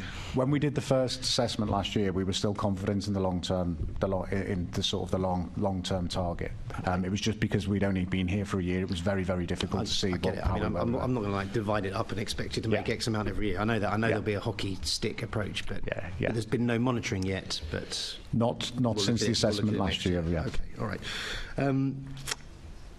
I'll stay with you, Daniel. In the Royal Albert Dock procurement, how will the GLA integrate the community wealth building into that development, especially addressing economic and social disparities?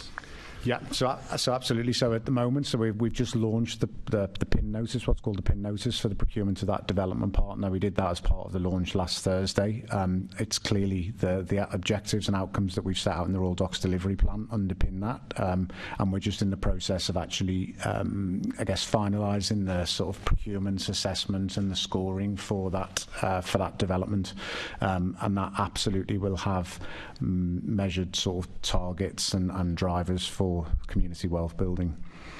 And one of the big concerns is the delivery of genuinely affordable housing as well. That's absolutely. Okay. So I think Royal Albert Dock is it's an employment-led site, that development site, but there will be a significant proportion of affordable of housing in there. So it will be expected to meet the Mayor's targets around affordable housing, as all the other developments in the Royal Docks. Thanks very much. Thank you. Assembly Member Pigeon. Yeah, just continuing this, Daniel, in terms, I know obviously anything around the Royal Docks, you're working with London Borough of Newham very closely, but what specific evaluation criteria is going to guide the process and ensure inclusive growth? So, as I say, in the delivery plan, we've set out clearly what the 3 strategic outcomes are with a set of indicators. But one of the things that we're very proud of is the work that we're doing with UCL's Prosperity Board. So we are a joint funder with the UCL Prosperity Board to do a longitudinal study of the impact of regeneration of this programme and sort of wider activity in the Royal Docks. And it's a very innovative approach to measuring impact. So we've actually worked with UCL to train up a number of what are called citizen scientists, and they're local people that become trained researchers and actually go into the community to sort of question and interview members of the community about what the genuine impact of change in this area is on them and how they feel. So it goes way beyond just an assessment of how many jobs were created and how many homes have been built. It asks lots of questions about their general sort of feeling and well-being.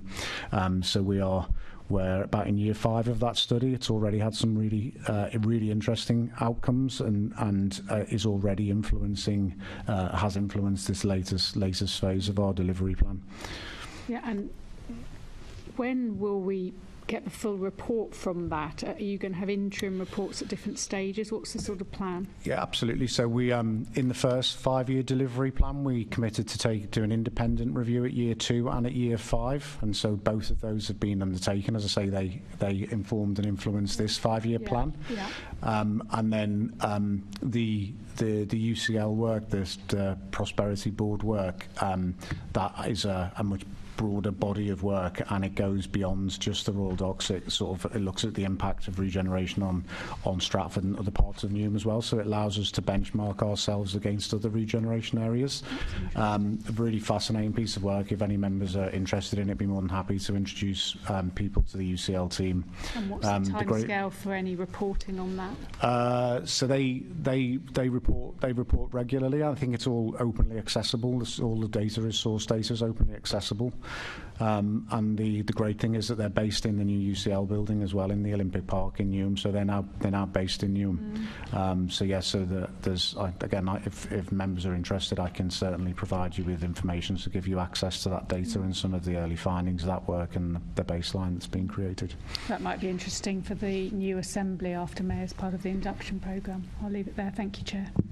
So we can make sure to loop you in on personal email if you'd like, Caroline. Okay, we're going to move on to our final section on the future relocation plans. Daniel and Simon P., I think if you wanted to take leave now you could, or if you are interested to stay, you're welcome. If you do want to take leave, could I ask you do it fairly quickly so we can get on? But thank you. Thank you for coming today, Daniel. Take care. And I will pass on to Assembly Member Cooper. Excitingly, lessons learned. So what lessons have we learnt, and I'm sure I asked this last year as well, from the relocation to this new City Hall that will be applied to the move from Union Street to Palestra? There must be one or two things that we've learnt. Thank you. So we're looking forward to the move to Palestra. We have, as I've mentioned in previous questions, through the hybrid working group, we are far more in touch with staff and the kind of facilities they need, procedurally, physically, etc., than we'd had time to be before moving to this building. It's a more straightforward move, so I consider the move to Palestra to be more akin to the move to Union Street, where we expanded on what we already had in Union Street. A lot of our staff already know Palestra. Some of them have worked there with TfL and others. Some go to regular meetings. We use the cafe there. So I think and it's more or less just across the road from Union Street. So I think there are less concerns within the staff group about the move to Palestra than there were about the move from the old City Hall to here. So a lot of the lessons learned from here relate to the complexities of the contractual position we were in, the COVID situation, supply chain management and all the rest of it. I don't think we will have much of that because we're going into an established building. We will need to do some layout work, but it'll be pretty minor compared to what happened here. We will be taking our new furniture that we bought for Union Street with us, so we will be creating the GLA look and feel. So we're not particularly concerned, but obviously we will be using our change champions who have been invaluable in the move here and invaluable in the recent projects we've had for rolling out new IT and that kind of thing. So we've got some established networks that we will be working with. I think the Change Champion network was born of this last move, actually, and we have used those volunteers in many ways since, actually. So I'd forgotten about that. That definitely came from the move. I mean, the only other thing I would say, Assembly Member Cooper, is we just need to be a bit careful. It feels quite a long way off, this move, but it will come along very, very quickly, as we know. But, we're working with colleagues at TfL some much more detailed planning is now about to commence. We'll better put some costs to that, as I spoke about earlier. Yeah, we just need to do everything that we can do to make it as sort of seamless as possible. And you know, I think we have a very good chance of pulling that off. Partly, as Simon says, because it's going to be significantly more straightforward than this move. I mean, it's interesting that you're talking about listening to what the staff might want and might require, because I'm just having a quick look at the City Hall relocation survey, which 84% of Assembly members filled out, and obviously we are in this building along with Scrutiny Committee Services and the mayoral teams, and some of the figures in here are quite would appear to suggest that the move to this City Hall, you know, member perceptions of how the City Hall relocation has impacted on press activity and engagement with Londoners appears to be quite negative. So it's delightful to hear that you're actually going to be listening to what might be useful for staff, because some of the things in here would imply that the move here hasn't actually really worked for the 84% of Assembly members, most of them who filled out the survey. Just coming to value for money, what assessment has been made? And obviously we've had this sort of back and forward over the actual savings that resulted from the move here, and obviously previous City Hall did agree to massively reduce the rental charge, which, you know, would have been quite a snip really for a central London location. What are we doing in terms of the value for money assessment of the move from Union Street to Palestra? And can you give us an indication of the budgeted costs for the planned move of the GLA office space from Union Street to Palestra? We are working very closely with our colleagues in TfL, firstly to establish which part of Palestra we will occupy. That will then enable us to ascertain the one-off costs for layout and fit out if it's required, and then the ongoing costs for rental. So the agreement with TfL is that they will just pass on the actual costs to us. Each floor is a different size, so until we've got to the detail of exactly which bits we're going to be occupying, then we're unable to come up with a precise budget at this point. In relation to the value for money, one of the reasons we moved to Union Street and one of the reasons we've been moving to Palestra is that the group accommodation strategy is prefaced on not taking new leases and maximising existing resources to ensure that rental money actually stays within the GLA Group and doesn't go out to external landlords. So we're working very closely with a whole range of collaboration colleagues on that point to ensure that value for money. And I would just also make the point, so we're just putting the 24-25 GLA budget to bed now. There'll be a mayoral decision adopting that this week. And so this move that we're talking about will come into the 25-26 budget. So no, I understand that. Yeah, so we're going to have to get to grips with all of that now very quickly. Yeah, that was the point I was going to make. And obviously I'm aware that the lease on Union Street comes to an end. So is that the only driver of the move from Union Street to Palestra, or is that the main factor that's making that move need to go ahead? I think it's fair to say it's the main factor. Okay. And why, I mean, you're talking about the need to accommodate within the Palestra building and sort of juggling around a bit with TfL, obviously, who are there at the moment. There's a number of other TfL buildings, including one the other end of the cable car in North Greenwich and such like. Why have you chosen Palestra as the location for moving those teams rather than moving them closer to this location and moving more teams to be much closer together? If you remember, when we were looking at an original secondary site, we considered Palestra then, but decided as we were in Union Street we would stay put there and we would expand upon that. There are issues about having all our buildings this end of London.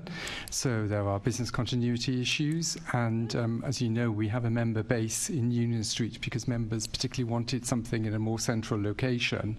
So moving across the road to Palestra, we would still maintain that small base for Assembly members. That was my very next question, was the more central facility for members going to be maintained in Palestra? But you're saying it will be. It will be. So that, you know, Right. the issue of business continuity and the issue of having a central location available when needed were key factors in choosing Palestra, plus the fact it had availability, and it was minimal change for the numbers of staff that we have across the road in Union Street. Thank you very much. Thank you, Chair.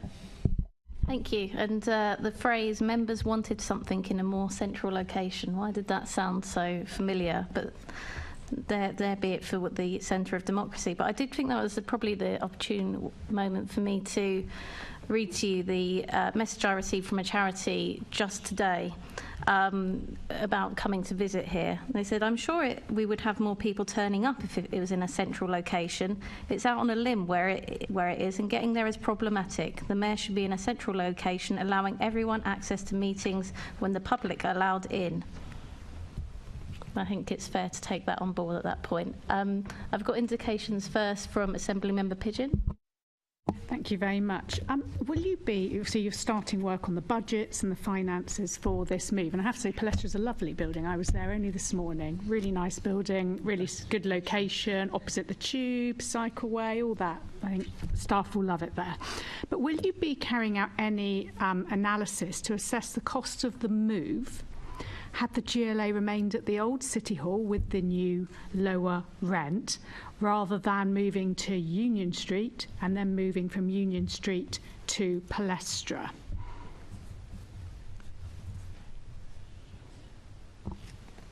I don't imagine we are planning to do that analysis. We will clearly look at our current cost base related to our space at Union Street and what the move to Palestra will cost us, not only in terms of ongoing rent, but also the cost of the move itself. Have you anticipated some of these costs into the decision to relocate here and to Union Street? Well, we always knew that, so we made a conscious decision. As Simon said, we looked at Palestra last time round, but we made a conscious decision to stick with and expand our footprint at Union Street. Because otherwise we would have been across 3 locations, not 2. And also, of course, we were fulfilling a role as a tenant of the LFB and supporting them by taking on extra space. So we did think about all of that before, but we made the decision knowing that the lease was coming up in 27, and in the context of the GLA Group strategy, the strategy would almost certainly be to vacate that lease, as indeed we are now planning to do. So we did look at those decisions at the time and plumbed for expanded space in Union Street. This time the absolute intention is to come out of Union Street.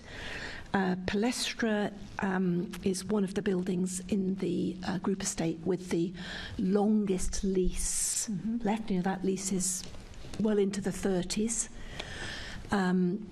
It also does provide an office not very far from Union Street, and as we know, we have a significant number of staff who do come in from, into Waterloo, into London Bridge, and we've the opportunity of retaining a decent space in that location.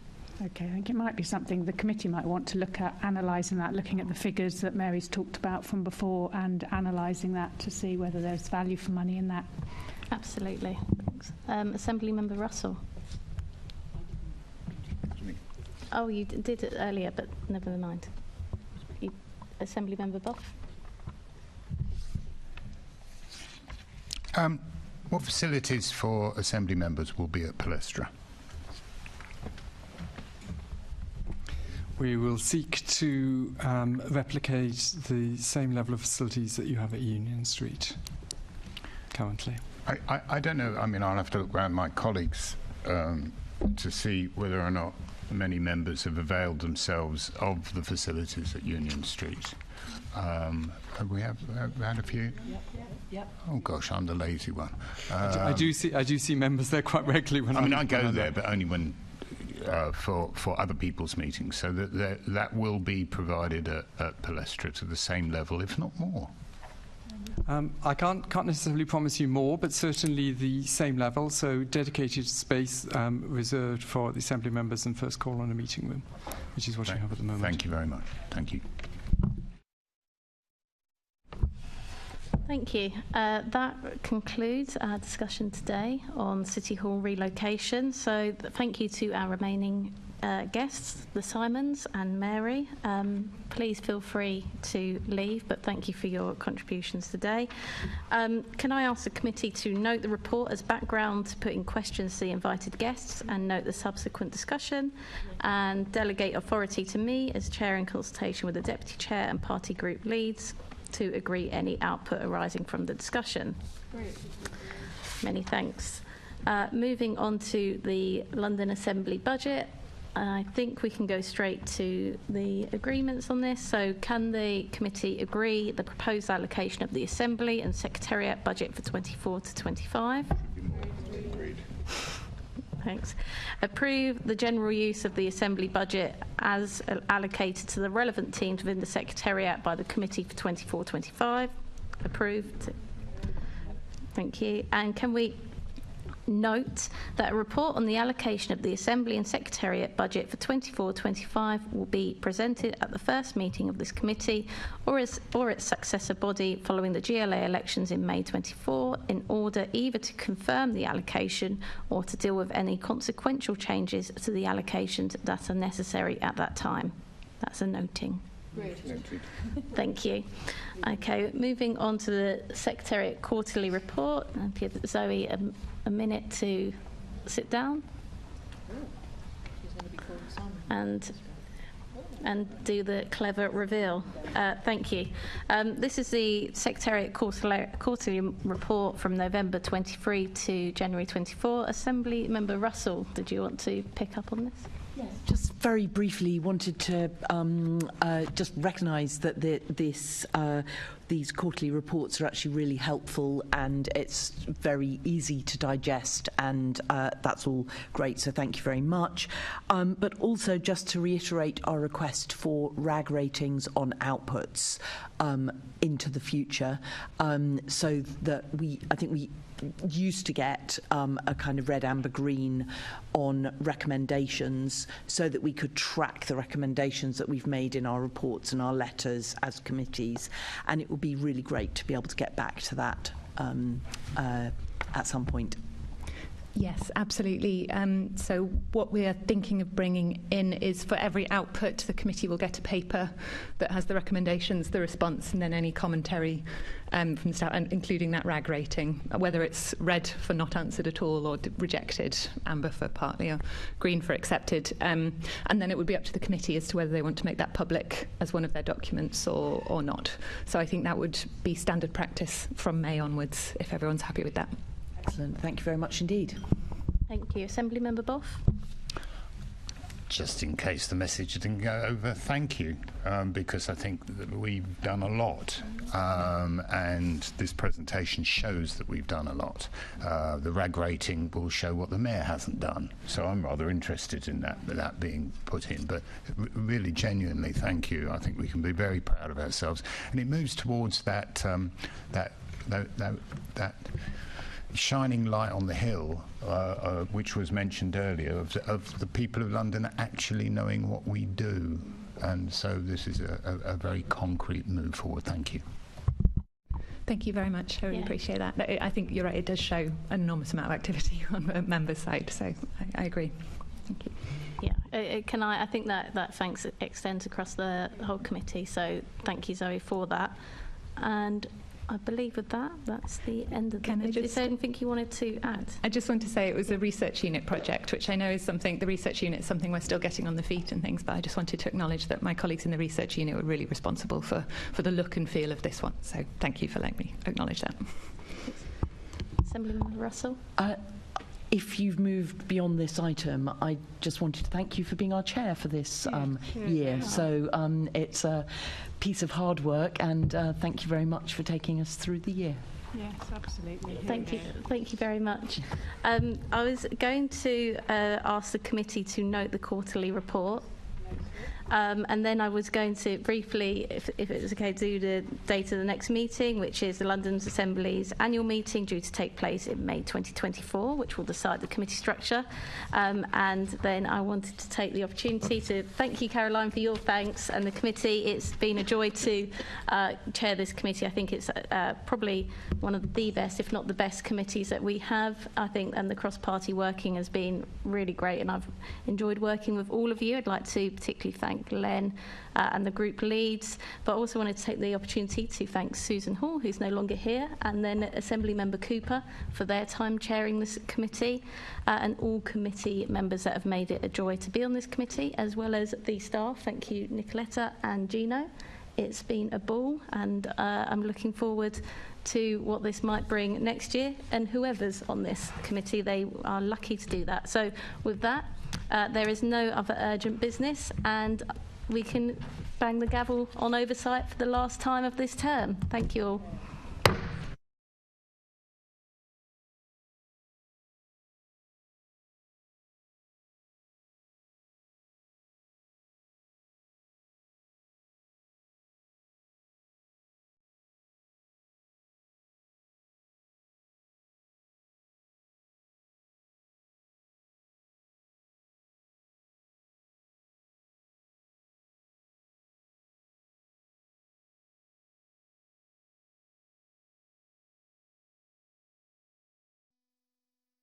This is the broadcast from City Hall, the home of the Greater London Authority.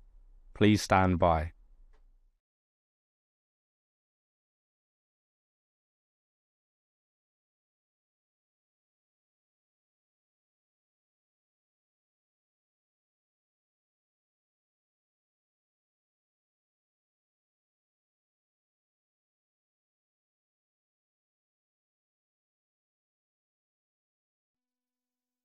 This is the broadcast from City Hall, the home of the Greater London Authority. Please stand by.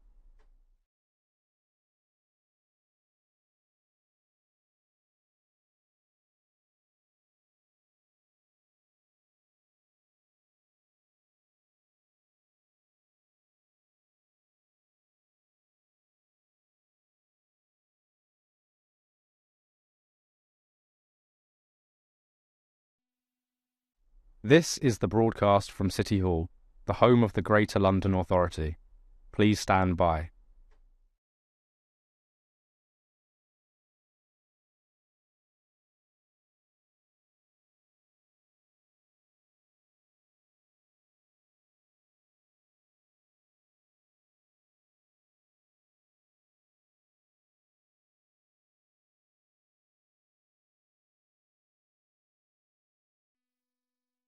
This is the broadcast from City Hall, the home of the Greater London Authority. Please stand by.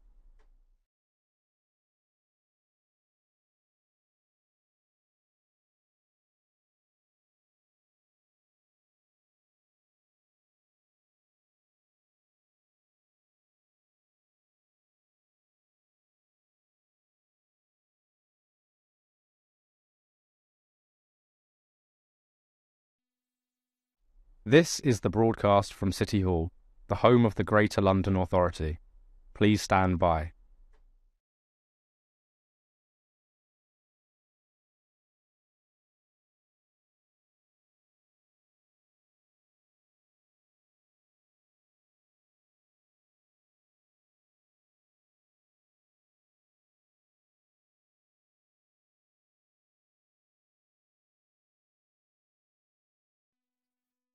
This is the broadcast from City Hall, the home of the Greater London Authority.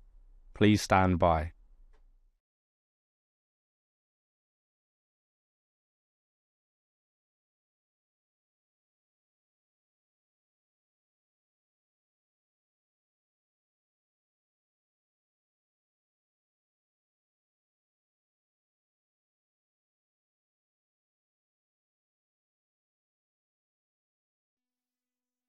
This is the broadcast from City Hall, the home of the Greater London Authority. Please stand by.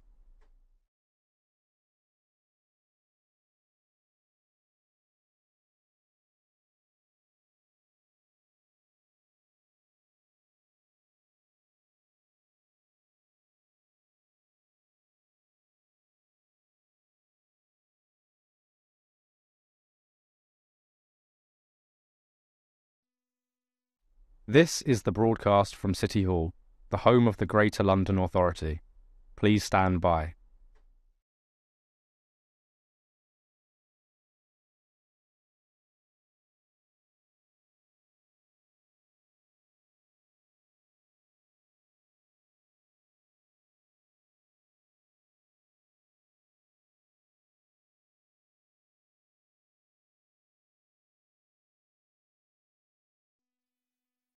This is the broadcast from City Hall, the home of the Greater London Authority.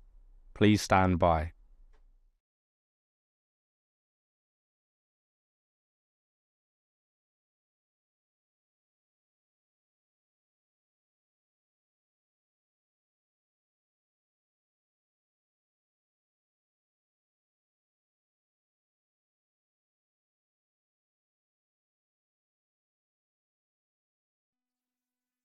This is the broadcast from City Hall, the home of the Greater London Authority. Please stand by.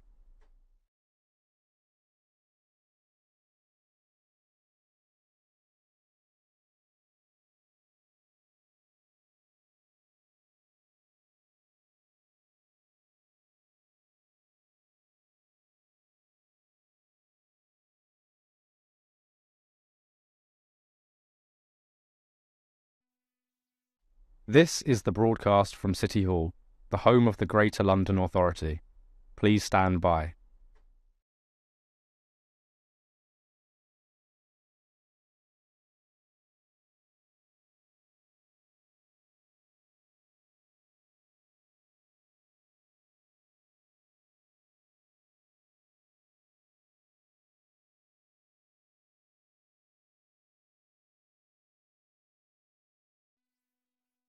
This is the broadcast from City Hall, the home of the Greater London Authority. Please stand by.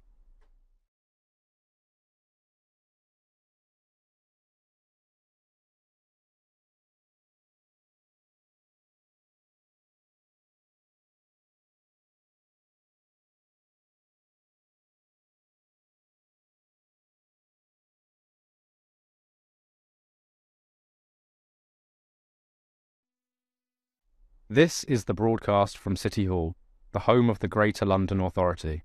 Please stand by.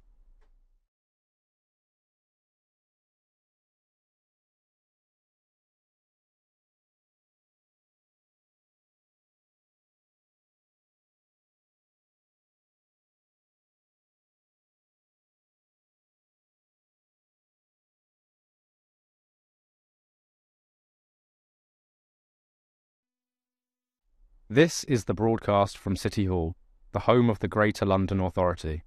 Please stand by.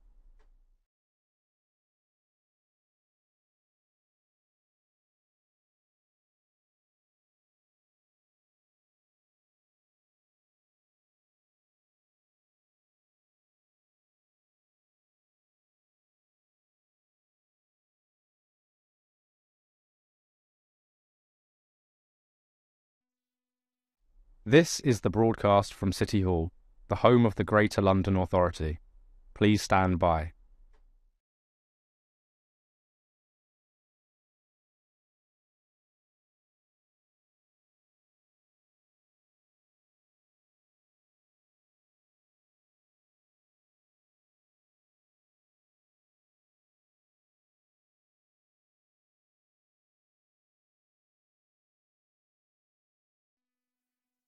This is the broadcast from City Hall, the home of the Greater London Authority.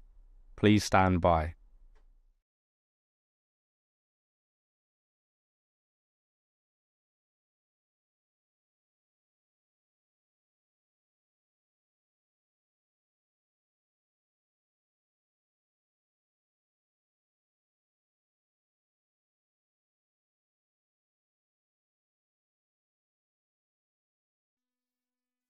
This is the broadcast from City Hall, the home of the Greater London Authority.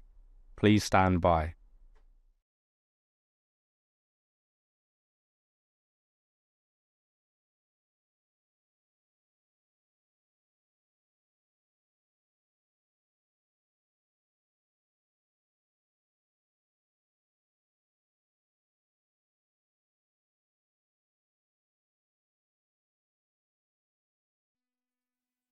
This is the broadcast from City Hall, the home of the Greater London Authority.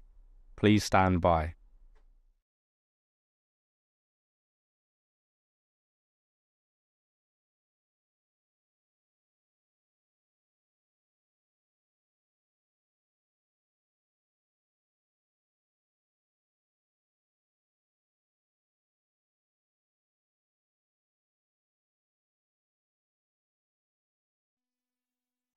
This is the broadcast from City Hall, the home of the Greater London Authority.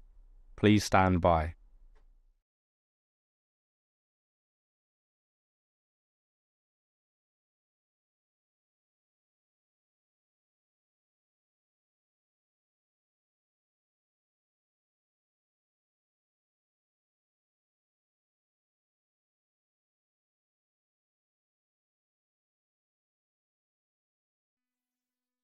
This is the broadcast from City Hall, the home of the Greater London Authority. Please stand by.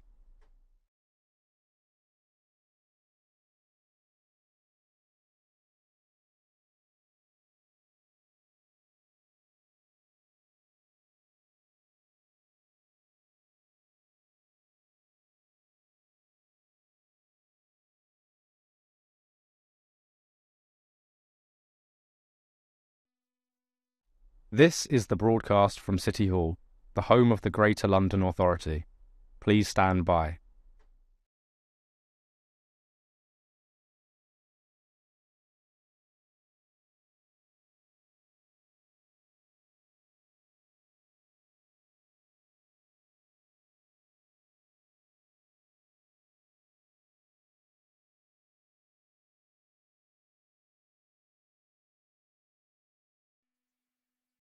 This is the broadcast from City Hall, the home of the Greater London Authority.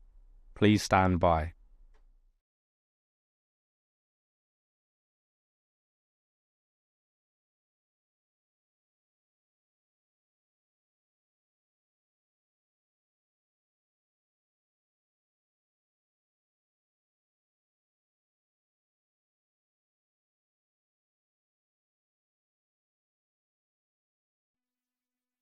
This is the broadcast from City Hall, the home of the Greater London Authority.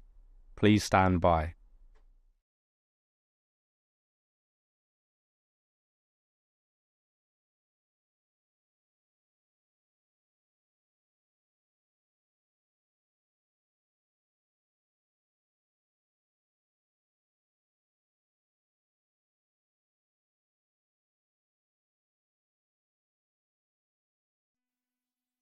This is the broadcast from City Hall, the home of the Greater London Authority. Please stand by.